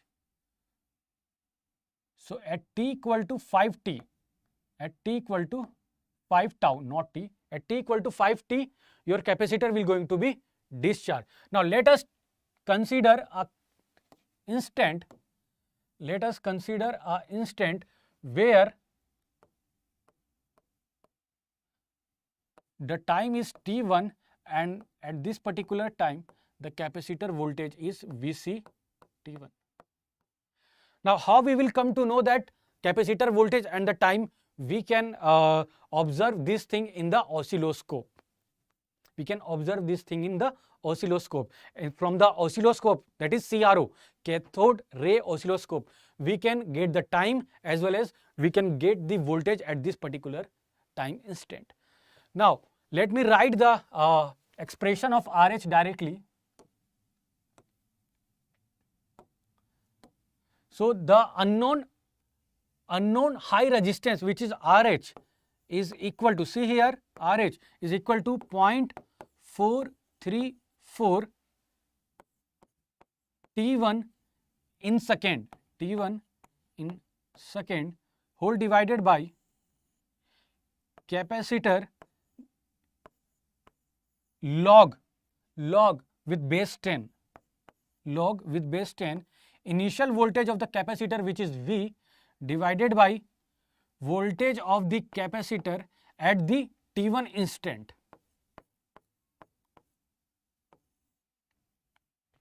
So this all data will be provided to you in the questions.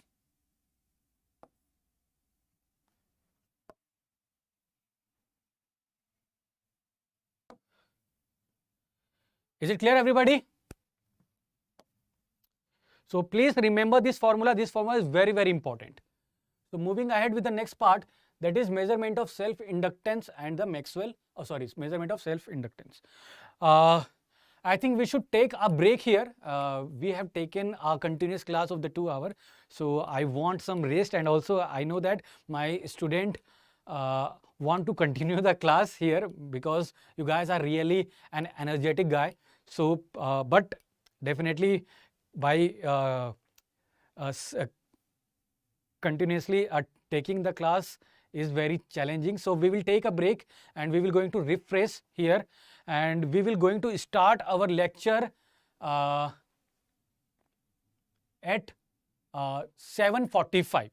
Is it fine? We will going to start we will continue from here at 7:45. So we will take a break of around 25 minutes. Am I clear? So do you have any doubt till now?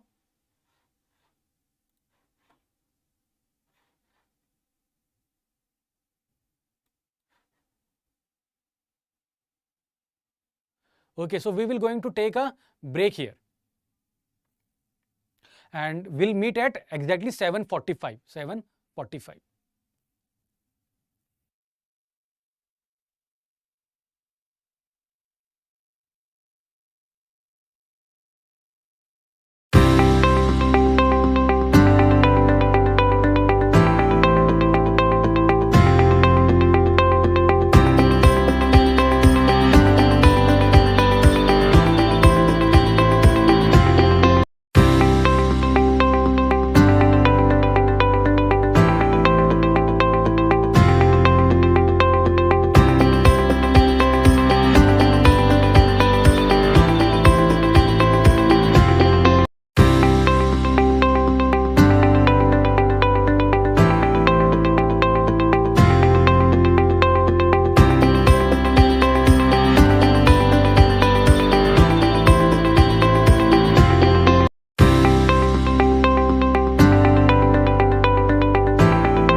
Alright, so please confirm whether am I audible or not.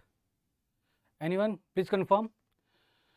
So from here, means here we have stopped, before going to the break, we have completed till here, we have completed the DC part, and now we will going to start the AC bridge, which is measurement of self inductance.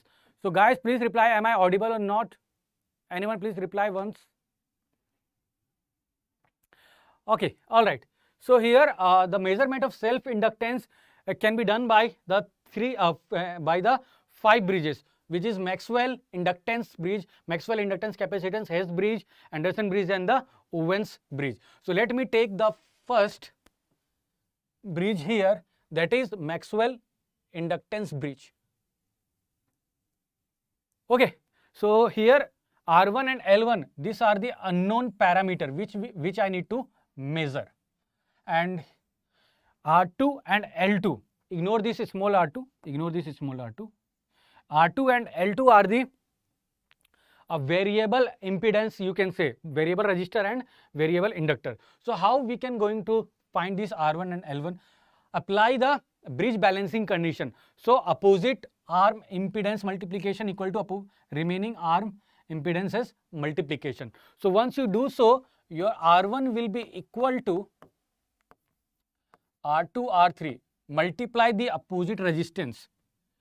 R1 into R4 equal to R2 into R3. So here R1 equal to R2 R3 by R4. Next L1. L1 will be equal to L2 R3 by R4. Otherwise you can use the bridge balancing condition to find this value. It will not going to consume a lot of time. Let me show you here. R1 plus j omega L1 into R4, this is equal to R2 plus j omega L2 into R3. So here R1 R4 is equal to R2 R3.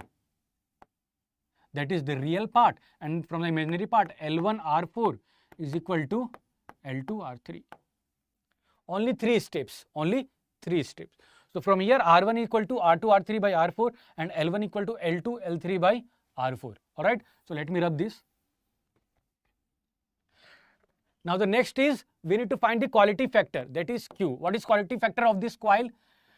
Energy stored over the cycle by the inductor, which is omega L1 divided by energy dissipated by the resistor by R1. So substitute R1 and L1, you will going to get the answer as omega L2 by R2. So we can find the quality factor of the unknown coil by using the known parameter. Please confirm once whether am I audible or not. Ashutosh, Amit, Sufal, Sumedha, everybody. Alright, so this is the values that we are getting from the Maxwell inductance bridge.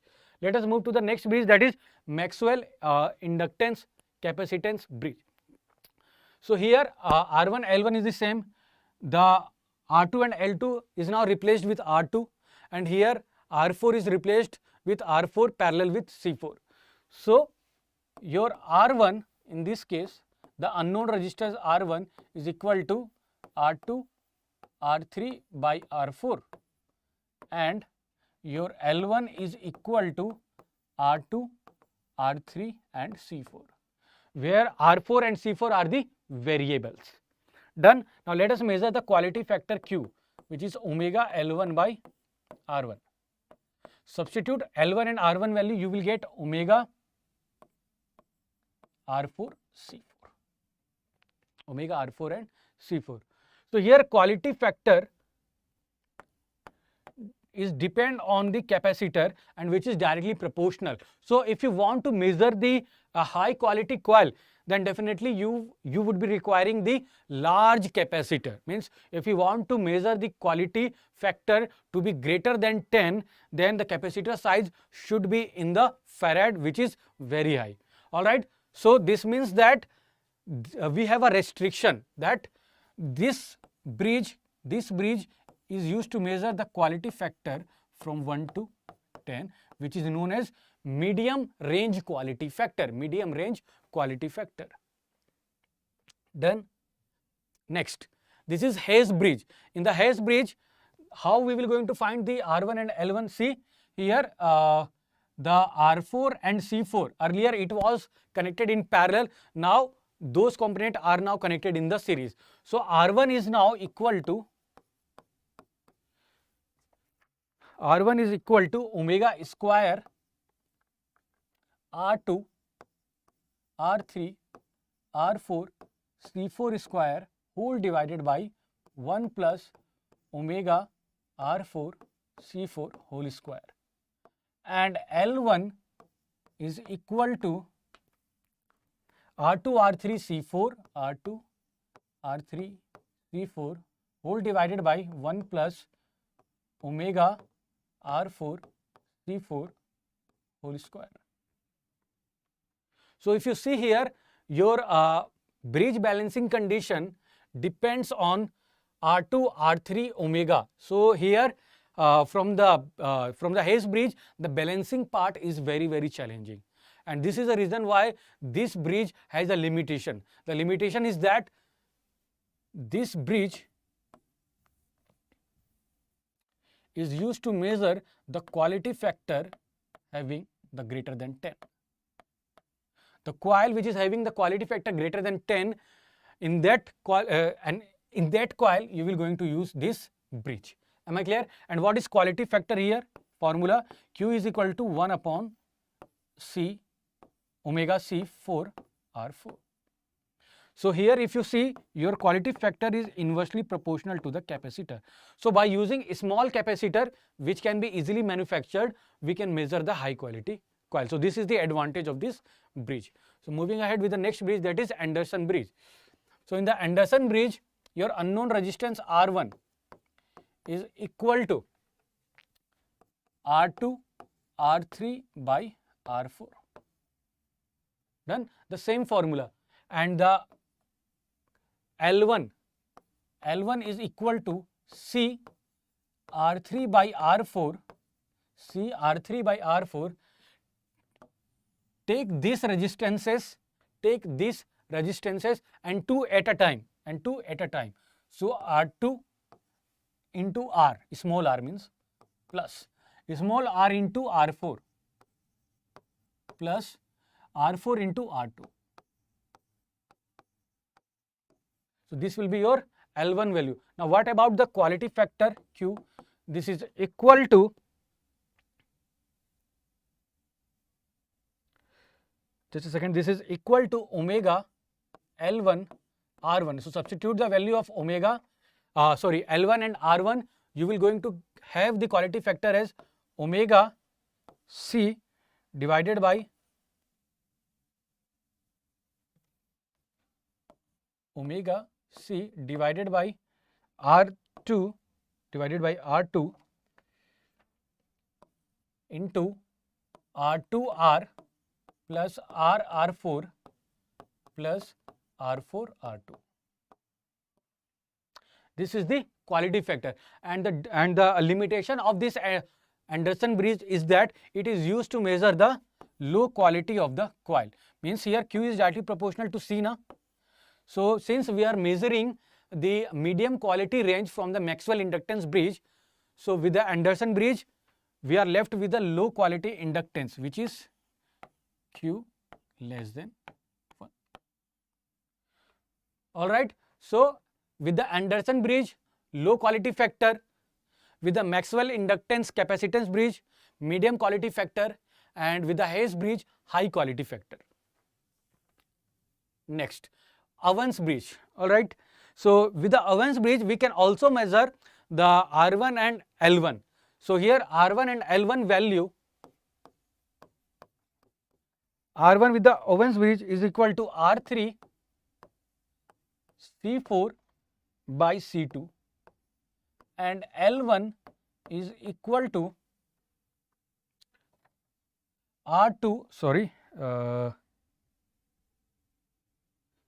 L1 is equal to R2, R3 and C4.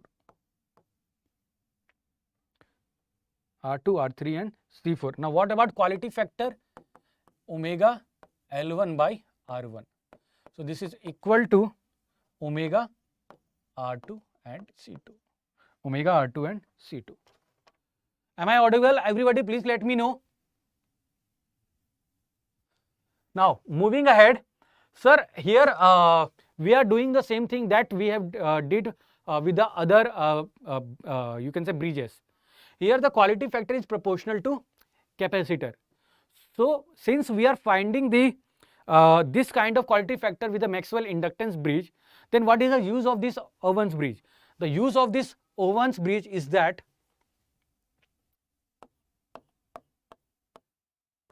it is used to find the relative permeability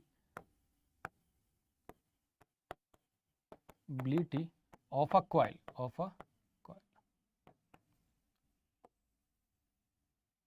Okay, so how we will going to measure the relative permeability, that we will going to discuss. So let us take a iron bar over here, case 1. Let us take a iron bar which is having a relative permeability. The permeability is what? This is a function of your magnetic field. Means if the magnetic field strength is high, means the opposition for the flow of flux is less, then the permeability is very, very high. Alright, means in that the high amount of magnetic field can be generated. So the one kind of material is like your iron and also your silicon as well, you can say. So if I want to find the relative permeability mu r of the iron, how I am going to do that? So for that, let us insert the iron bar here. Let us insert the iron bar here, which is having the relative permeability mu r. Relative permeability mu r. And under this situation, try to balance the bridge by using resistor and capacitor. By using the resistor and capacitor. Am I clear, everybody? Now, the inductance L is what? N square, number of turns divided by reluctance. Reluctance is equal to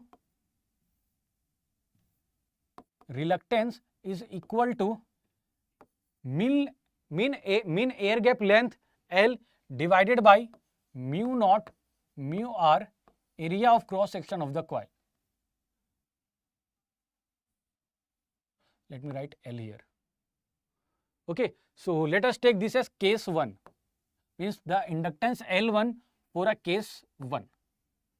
Now under this, try to balance the bridge. So your L11 here is directly proportional to mu r, because all are fixed. Number of turns mu naught, relative permeability of the air are fixed, mean length of the that is the wire is fixed, A is the area of cross section of the wire is also going to be fixed. So your LL1 is proportional to mu r, and this LL1, once you will balance this bridge, you will going to have L1, where we have L1 as R2, R3, C4. R2, R3, C4. So let me take, by here this resistor is variable now. Let me take this resistor, means by varying this resistor for a case 1, the bridge is going to be balanced, which giving the value L11. Now this L11 is proportional to mu r, and this is equal to R21, R3, C4. This is clear up to here? Any doubt? Now in the case 2, case second. In the case second, remove this iron core. Then your inductance L1 for the case 2 is equal to N square mu naught A by L. N square mu naught A by L. Or let me write this only.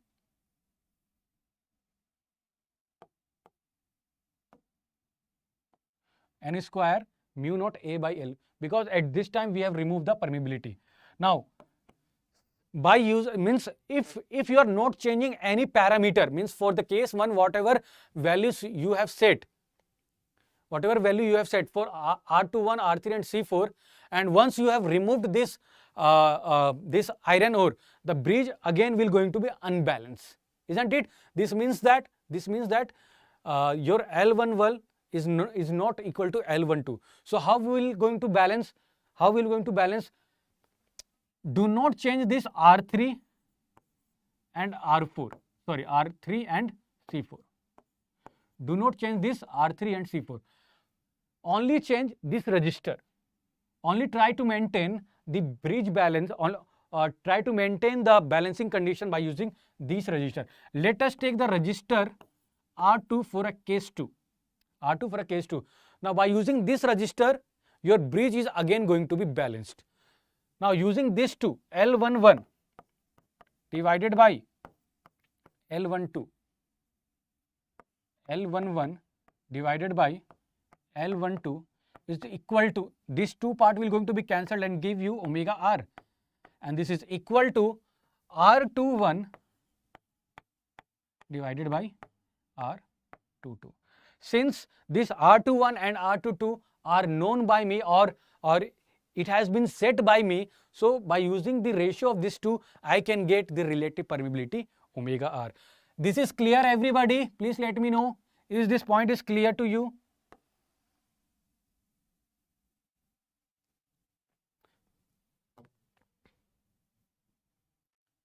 Is it clear, everyone? Please let me know. All right, so moving ahead with the measurement of shearing bridge. Now, shearing bridge is used to measure the dissipation factor, or you can say the measurement of resistor and capacitor. So, here R1, let me take this as capital R1, R1, C1 and R2, R4, C4, and this is your capacitor, not a resistor, this is a capacitor. So, how we will going to find the R1 value? See, your R1 here is equal to C4 by C2 into R3, and your C1 is equal to, the unknown capacitance is equal to R4 by R3 into C2. And what is dissipation factor? Dissipation factor, this is equal to 10 del, which is equal to 1 upon quality factor. So, once you will going to find the quality factor, take the reciprocal of that. You will going to have the answer as omega C4 R4. Omega C4 R4. But my dear friend, this shearing bridge is used not only to measure the resistance and capacitance, it is used to measure the relative permittivity of the coil. It is used to measure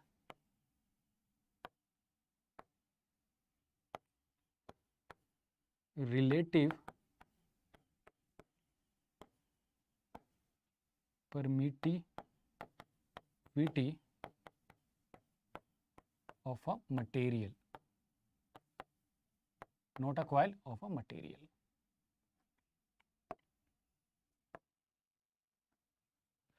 Is it clear, everybody? Please let me know. Is this point clear? Okay. So, how we will going to measure? So, let us take the case 1.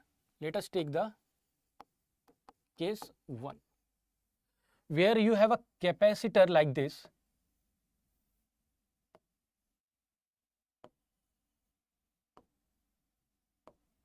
Which capacitor? This capacitor C1, and in that I am going to insert a glass, or you can say wood.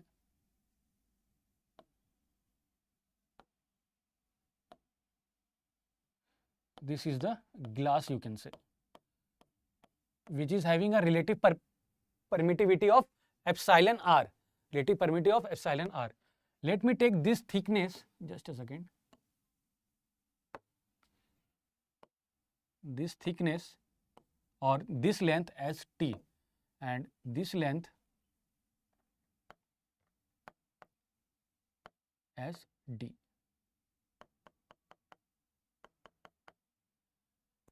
Okay, and the area of cross section,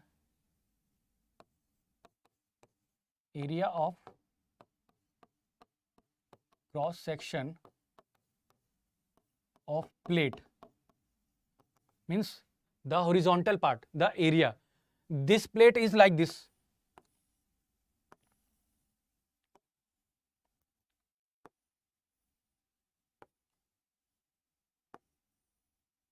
Okay, so the area of this plate, I have taken it as A. Done. Okay. Now here let me take this as epsilon r, and this part which are not partially filled is filled with an air. The part which are empty or a void, you can say we have an air in that void, so which is having a relative permeability of epsilon naught. So this the capacitance due to this epsilon r, which is Ca, let us take epsilon naught epsilon r A by the distance is T, and the capacitance for the air part, is equal to epsilon naught A by D.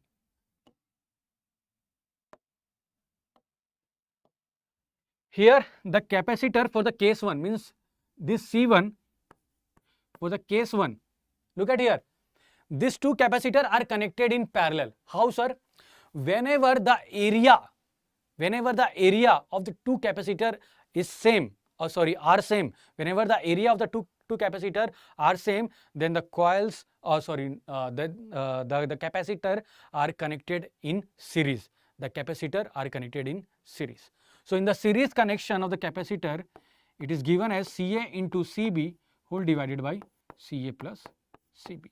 So when you solve this, you will going to get the answer as of C11, which is epsilon naught epsilon r A upon D plus T epsilon r. Just a second, D epsilon r. Done? Clear? Now this C11 that you have got, try to balance such that this C1 will become equal to C11. This C1 will become C11. So how we will going to balance? We will going to balance by this C1 value. All right, C1 value with R4, R3 and C2. R4, R3, R4 and C2. R4, R3 and C2, sorry, R4, R3 and C2. And this value is nothing but, this is epsilon naught epsilon r A upon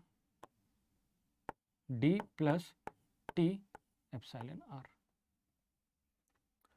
So next is what? Next we will remove the glass. Okay, so just remove the glass over here.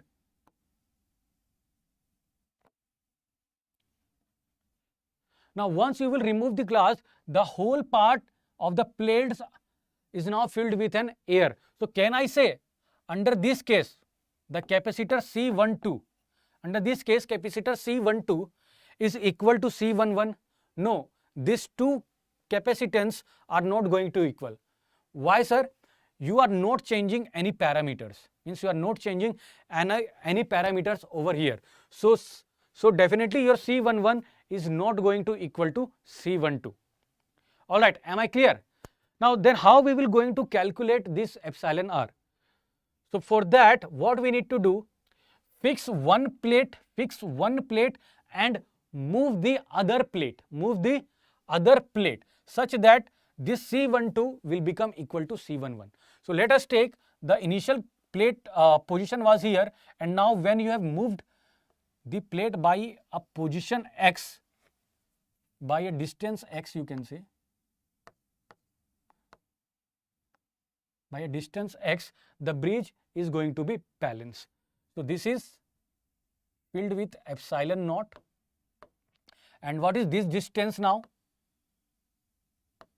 Earlier this total distance was d plus t, and since you have reduced the speed, that distance, d plus t minus x. Done. So your C12 is now equal to epsilon naught a upon d plus t minus x. Here your C12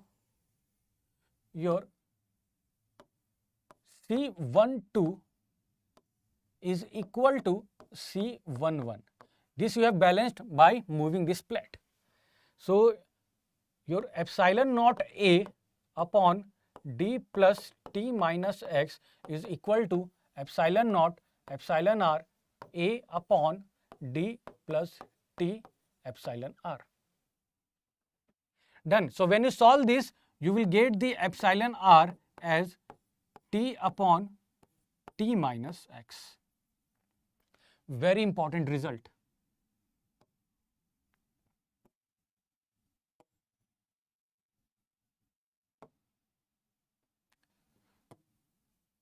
Done. So by using t and t minus x, we can get the relative permeability of the material.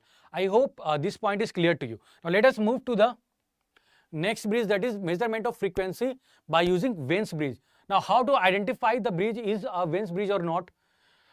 In the one arm you will be having a resistor and capacitor in series, and in the other arm you will be having a resistor and capacitor in parallel, and in the remaining arm you will be having only resistor. Okay, but the resistor capacitor combination should be having one node common. All right. Now how to find the frequency, the unknown frequency here, f? Again by using the bridge balancing condition. So once you do so, your frequency f is equal to 1 upon 2 pi root over R1, R2, C1 and C2. Now in some of the cases, or you can say in the special cases, R1, R2 is equal to R and C1, C2 is equal to R. In special cases, R1, R2 is equal to R and C1, C2 is equal to C. So your frequency is now equal to 1 upon 2 pi RC, which is popularly known as your cutoff frequency. Done? Just a second.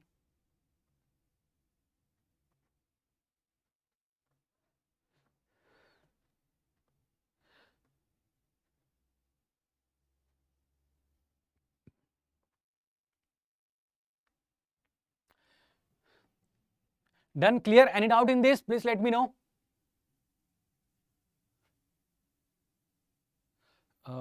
Why this C4 is okay? This C4 is wrongly written here. Done? All right. So let us move ahead with the next part, that is the next chapter, which is cathode ray oscilloscope. Okay, cathode ray oscilloscope. So in this,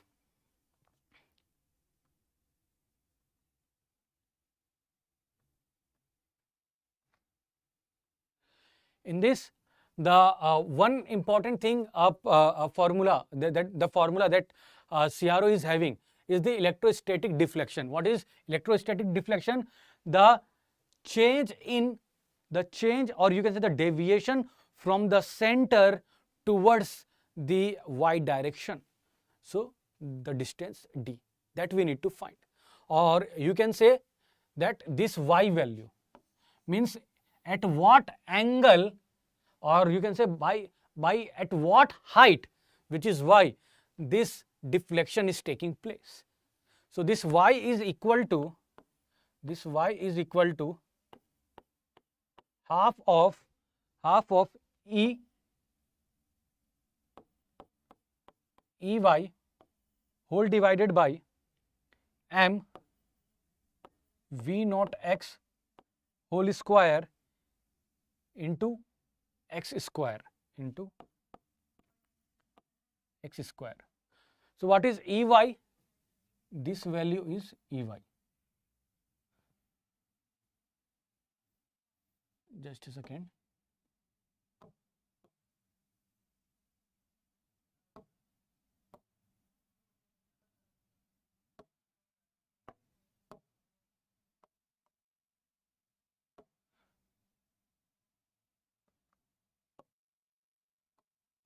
Okay, so this value is your Ey. So what is y? Y is deflection in y direction. E is charge of an electron. Ey is electric field in y direction. Electric field in y direction or in y plate. M is mass of electron in kg. V naught x is the velocity of the electron when entering the field of the deflecting plate. So whenever your electron is entering into this plate, at that time what is the velocity that we need to take? And x is displacement in x direction, this displacement x. So from here you will going to have your y value. Next is deflection d. Now how to find this deflection d? So deflection d is equal to L, this capital L, this LD, ED, 2 times of D E. Done? Clear? So what is L? Just a second. What is L here? L is distance between the screen and the center of the deflecting plate. Okay, so this is the length L. Next, LD is length of the deflecting plate. So this plate length.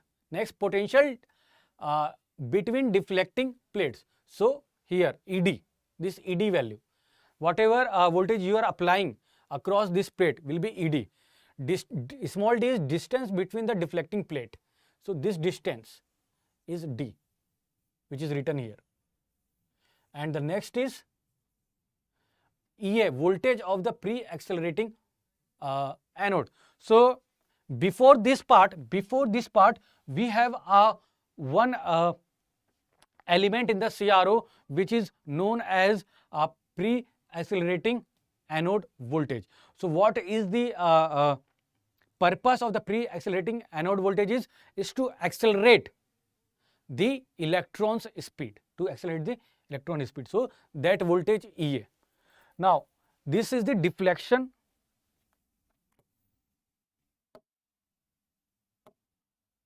This is the deflection formula, and this formula is very important, my dear students.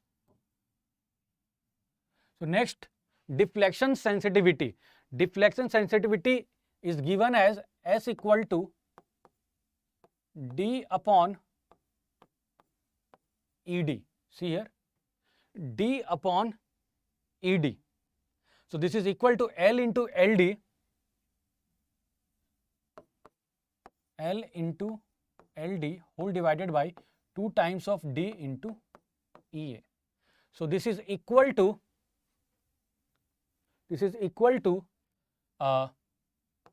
centimeter per volt or millimeter per volt or division per volt.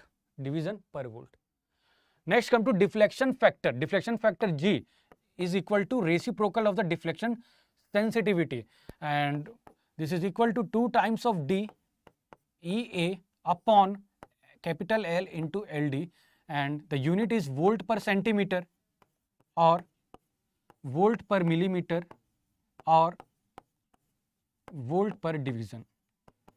Guys, please share the session.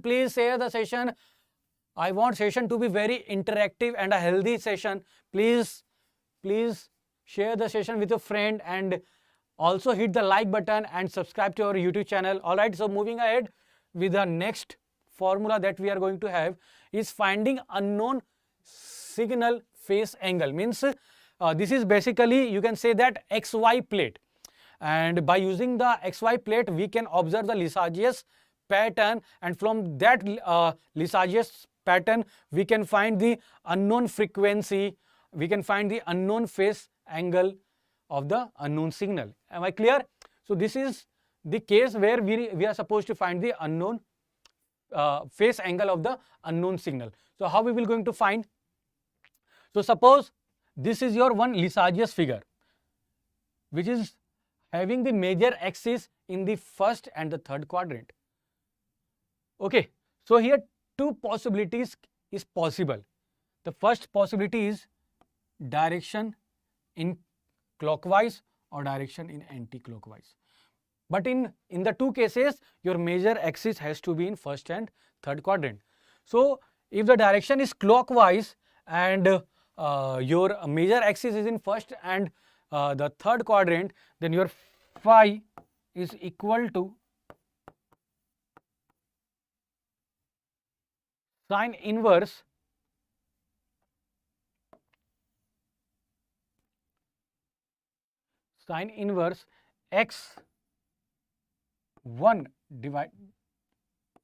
x1 divided by x2. And this Lissajous figure, please listen me very carefully, the Lissajous figure is symmetrical about the origin. So x1 is equal to y1, then sine inverse y1 by y2, and x2 is equal to y2. So this is the case when the Lissajous figure is in first and third quadrant and the direction is clockwise. Now what about if the direction is anti-clockwise? The phi is equal to 360 degree minus sine inverse x1 by x2. So here let me write here x1 is equal to y1 and x2 is equal to y2 due to symmetricity. So let us move to the case where Lissajous figure is now shifted to the second and the fourth quadrant, means the major axis is lying in the second and fourth quadrant. So under this case, the unknown phase angle phi is equal to 180 degree, means if the direction is clockwise, 180 degree minus tan inverse, okay, just a second, sine, okay, sine inverse x1 by x2 or y1 by y2, both are same. And here if the direction is anti-clockwise, then your phi is equal to 180 degree plus sine inverse x1 by x2. Am I clear, everyone? So let us move ahead. Now this is the Lissajous figure conclusion diagram, you can say. Now figure with respect to basic figure and the direction. What is basic figure? Basic figure is the figure. Basic figure means your Lissajous figure is having the major axis in first and third quadrant, okay, first and third quadrant, and also the phase angle of the unknown signal. Phase angle of the unknown signal is varying between 0 degree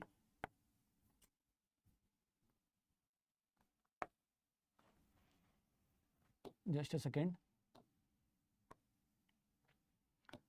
0 degree to 90 degree.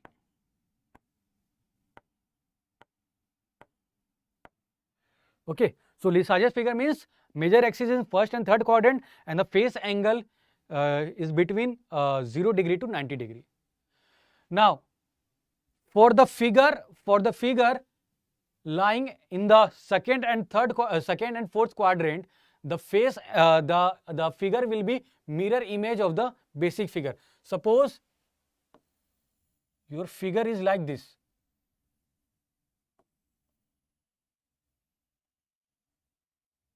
and here direction is clockwise. Okay, one more thing, let me write here, and direction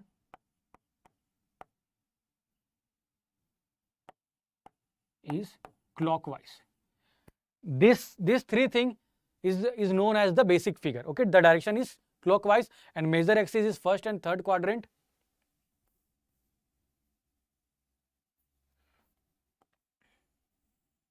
First and third quadrant, and the direction is clockwise, and the phase angle for this kind of Lissajous figure is between 0 to 90 degree.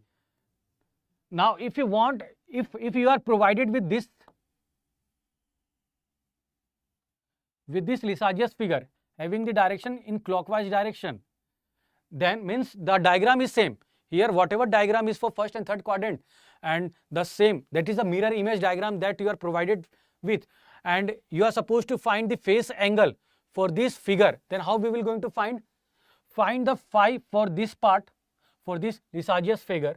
Then for this Lissajous figure, the phase angle will be 180 degree minus 180 degree minus phi. Am I clear? 180 degree minus phi. Similarly, if the direction is anti-clockwise, then 360 degree minus phi. Sorry, not a 360, 180 degree plus phi. 180 degree plus phi. And if the figure is the same figure in the first and third quadrant, then the phase angle with a opposite direction, here if the direction is this, then for the opposite direction it will say that your phase angle will lie in the fourth quadrant, and angle is given by 360 degree minus phi. I hope this point is clear to you. So let me rub all this part.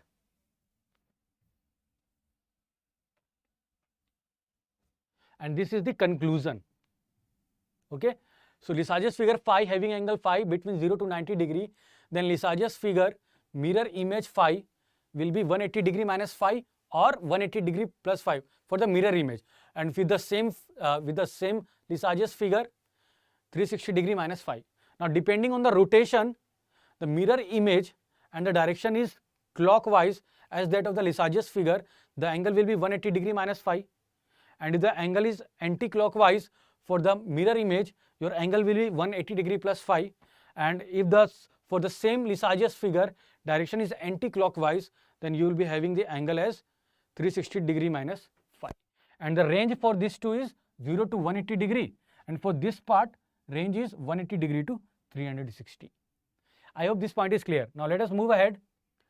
This is the conclusion part again, where at phi equal to 0 degree you will be having the Lissajous figure as a diagonal inclining at an angle 45 degree, a Lissajous figure with an ellipse having a direction in clockwise.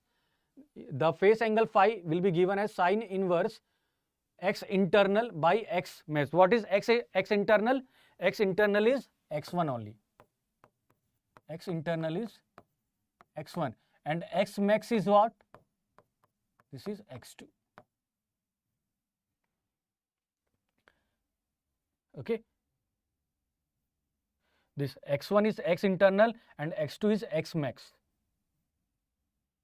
Similarly, when the phase angle of the unknown signal become 90 degree, your Lissajous figure will be a circle with a direction clockwise. And if this is 270 degree the phase angle, then again the Lissajous figure will be clockwise. But how to judge the angle will going to be 90 degree or 270? By the direction. If the direction clockwise, the phase angle 90 degree. If the direction is anti-clockwise, then the phase angle will be your 270 degree. So take a screenshot of that. Let us move ahead with the next part, that is measurement of unknown frequency using Lissajous pattern. So you are provided with a Lissajous figure, and from that we can find the unknown frequency. So in that we will be having a one method which is known as intersection method. So in the intersection method, what step we need to do? We have to adopt two steps, step 1 and step 2. What is step 1? Step 1 is draw the horizontal and vertical lines passing through Lissajous figure. All right, but note that never draw a line via pre-existing intersection. Done. This is very important point. Step 2, count the number of cuts as made by both the lines, and then the unknown frequency or the unknown vertical frequency Fy can be measured as Fy by Fx is equal to horizontal by vertical cuts. So let me give, let me explain you by giving one example. Let us say we have a Lissajous figure like this.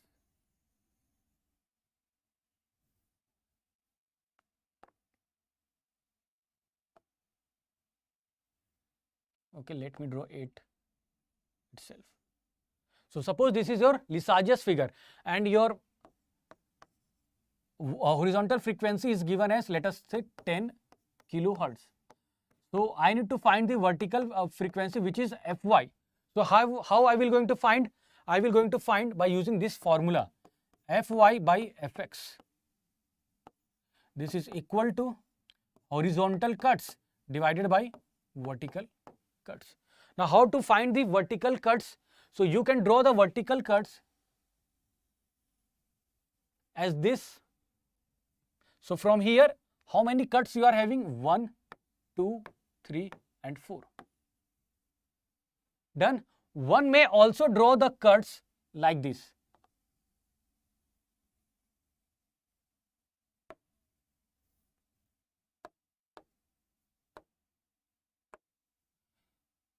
Let me change the color. Just a second. Like this. So here the number of vertical cuts now become what? 1, 2, 3, which is wrong. Why, sir? Means in the same figure you cannot have two different vertical cuts.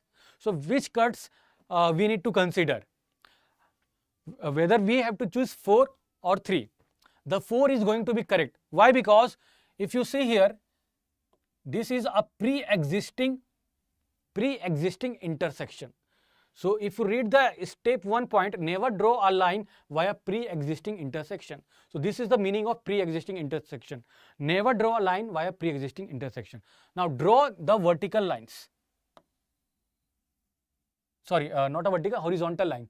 So in the horizontal, we have 2 cuts like this. So here one more thing, please do not cut the horizontal like this manner. Otherwise you will going to have again a wrong answer. Done. So here Fy is what? Fy is unknown. Fx is 10 kilohertz. This is equal to horizontal cuts. How many horizontal cuts we have? Green wala, that is 2, divided by vertical cuts, that again a green wala, which is 4.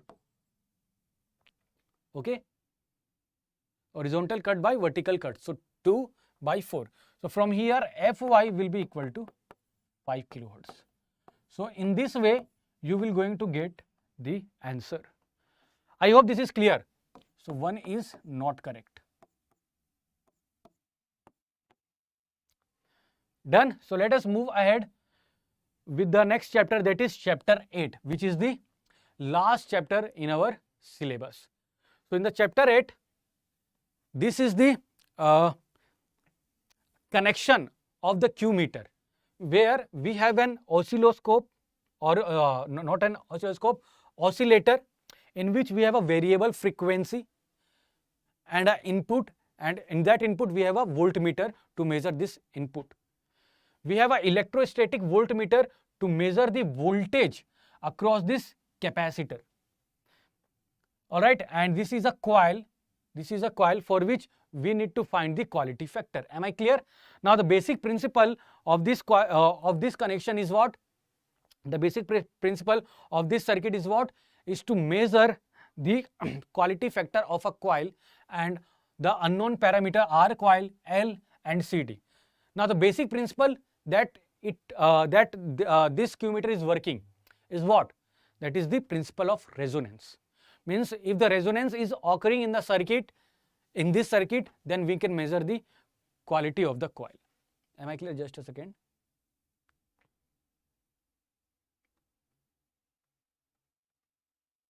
Just a second, guys.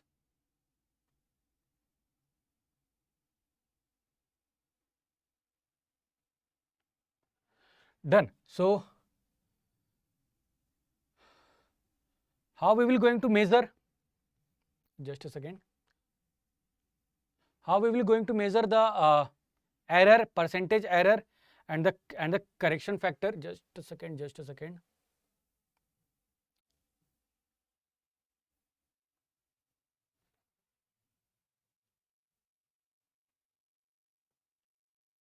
Okay, so error in the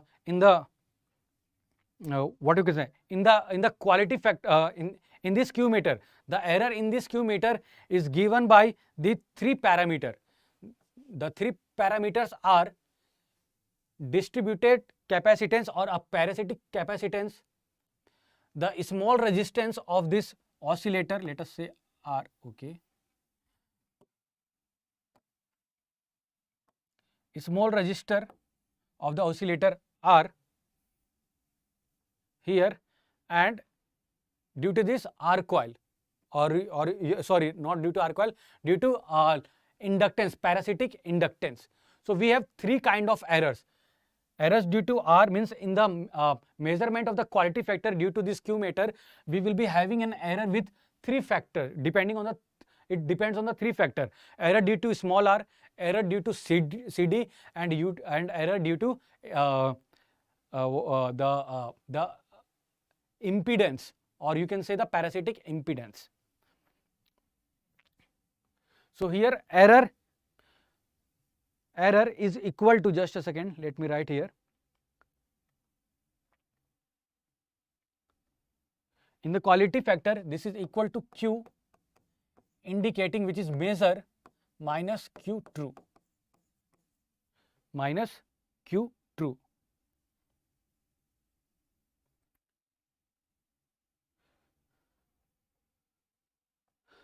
Okay. Now what is percentage error? Percentage error is Q inductance, sorry, not inductance, Q indicating, which is measured, minus Q true upon Q true into 100%.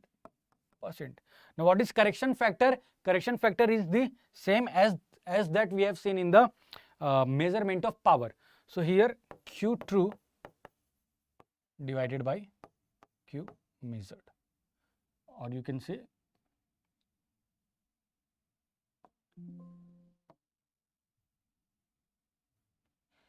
Q true divided by Q indicated. So these are the general formula that we have. Now depending on the resistor, this percentage error, look at here.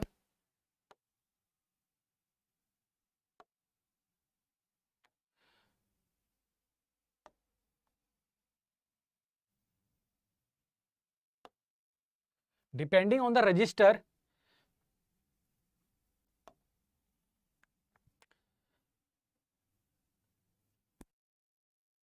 this percentage error is given by minus R upon R coil plus R into 100%. Depending upon the parasitic capacitance, which is CD. Let me write the formula. This is equal to minus CD upon C plus CD into 100%. Done. Now the correction factor here. The correction factor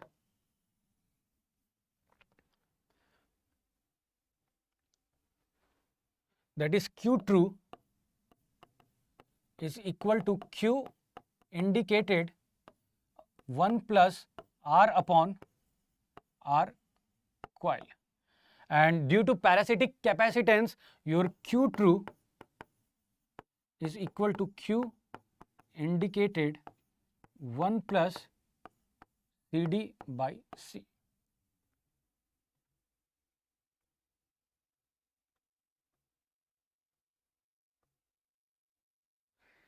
Done? Clear, my friend?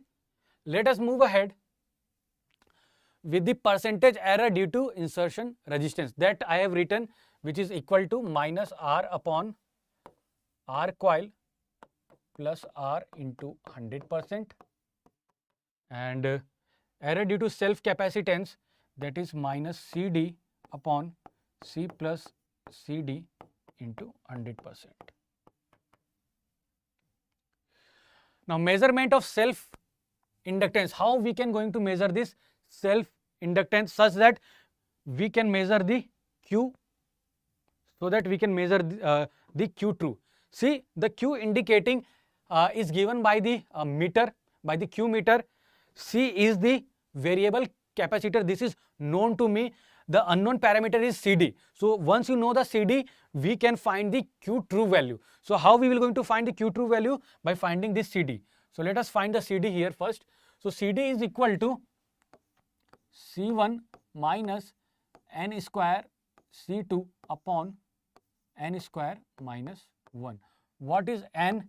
N is omega 2 by omega 1 or F2 by F1. Next, measurement of inductance of the coil. So how we will going to measure the inductance? This is equal to 1 upon omega square C, just a second, C plus CD, C plus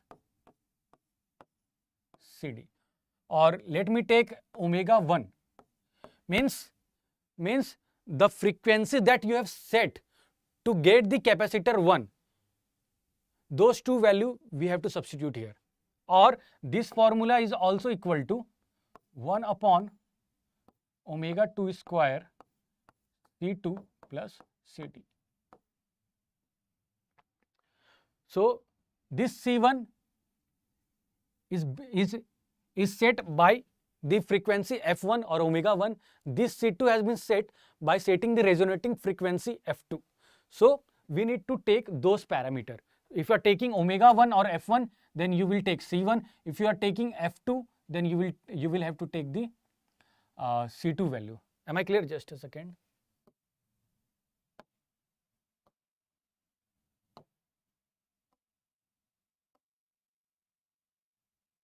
Now next is a measurement of Q true. So how we can measure Q true?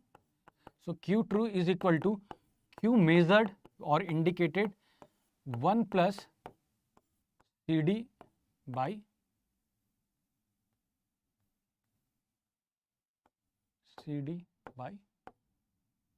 C. Done. And the resistance of the coil is equal to 1 upon omega C Q true. Omega C Q true. Okay. So with this we have completed all the formulas which are important for the GATE exam, and those who are willing to get the full marks from the in the measurement, then definitely this session will going to be help you in a best manner. All right. So hope you have enjoyed this session. Next, let me take you to the courses that we have.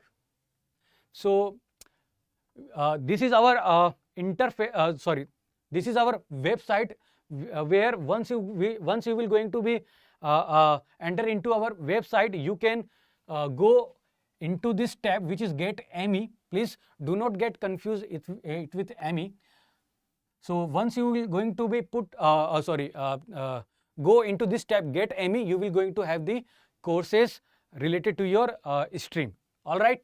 Next, we are having these programs: classroom program, hybrid classroom program, exclusively live online program, and self-learning program. So what is classroom program? In the classroom program, we are having 750 plus hours offline, means this is totally offline course you will going to have. All right, 100% offline. So in that you will be having this this all material you will going to get 22 to 30 books, theory book, exercise books, which is having 4000 plus practice question, GATE PYQ, doubt solving, my plan, strategies, test series of 130 plus test series you will going to get, chapter test, subjective test, basic plus advanced level you are going to get, and multiple subject test also, means the subject like measurement plus EMF plus machine you will going to get like this. Full length mock test and post GATE guidance interview. Next, we will be having hybrid. So in that, again the lecture timing will be same, which is 750 hours, but at that particular courses we have 67% offline class and 33% online class, and all the remaining things are same. Okay. Next, the exclusively line online program. We have the total hours we have again 750, but that all lectures will going to be online. Am I clear? Next, we are having self-learning program in which you are going to get the recorded lectures which are done by our professional faculties. Am I clear? So definitely once you will going to have all the courses, means if you go through all the courses, definitely by selecting any one of the 4, you will definitely going to enjoy the courses that IMS is having. All right. So in that we will be having 22 to 30 books, theory book, exercise book, doubt solving, GATE question bank, test series, chapter test, and all are same. All right. Now moving ahead, the IMS adopt this methodology, which is LPT. First we learn, then whatever we learn we will going to practice, and once you done the practice we will going to test ourselves by giving the test series. Okay. Next, IMS GATE, that is a test series feature that we have. So we have this kind of test series in which we will be having the number of tests which is given in the column 2 and the number of questions in the respective test, the duration and the marks that we have here. All right. Next, we have a GATE at 0 fee, means once you will going to enroll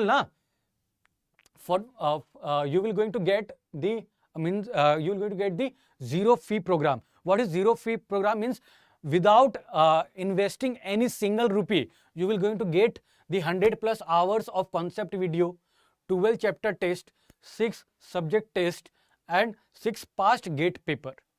All right. So for that you will have to enroll, and you will get this all thing for 0 rupees. Next, this is student portal where we have our recorded lectures or a live lectures which is going to be available over here. We have a e-books, theory book, and exercise book, and a test. All right. This is a doubt solving portal where if a student is getting any difficulty while in any problem, you can say in any questions, then he or she can post here, and our esteemed faculty and experience and a professional faculty will going to answer her query in a given amount of time. All right. So whatever thing the faculty is going to be post the solution over here, that can be in a form of JPG or a PDF. So definitely I'll assure you that your doubt will going to be solved in a stipulated time with a effective manner. So moving ahead, this is the My Plan session where the student and expert faculty will going to interact one by one or one on one or one to many, means one faculty and one student, one faculty and many student. So this is the new initiative which is which we have come up with the help of IMS. All right. So hope you have enjoyed the session, and please guys, please like the session and share the session with your friend, and please do not forget to subscribe our YouTube channel, that is IMS GATE Academy, and also press the notification button so that whenever we are coming live with such great initiative, you will going to instantly notified. All right. So all the very best for your GATE exam. Thank you and bye bye.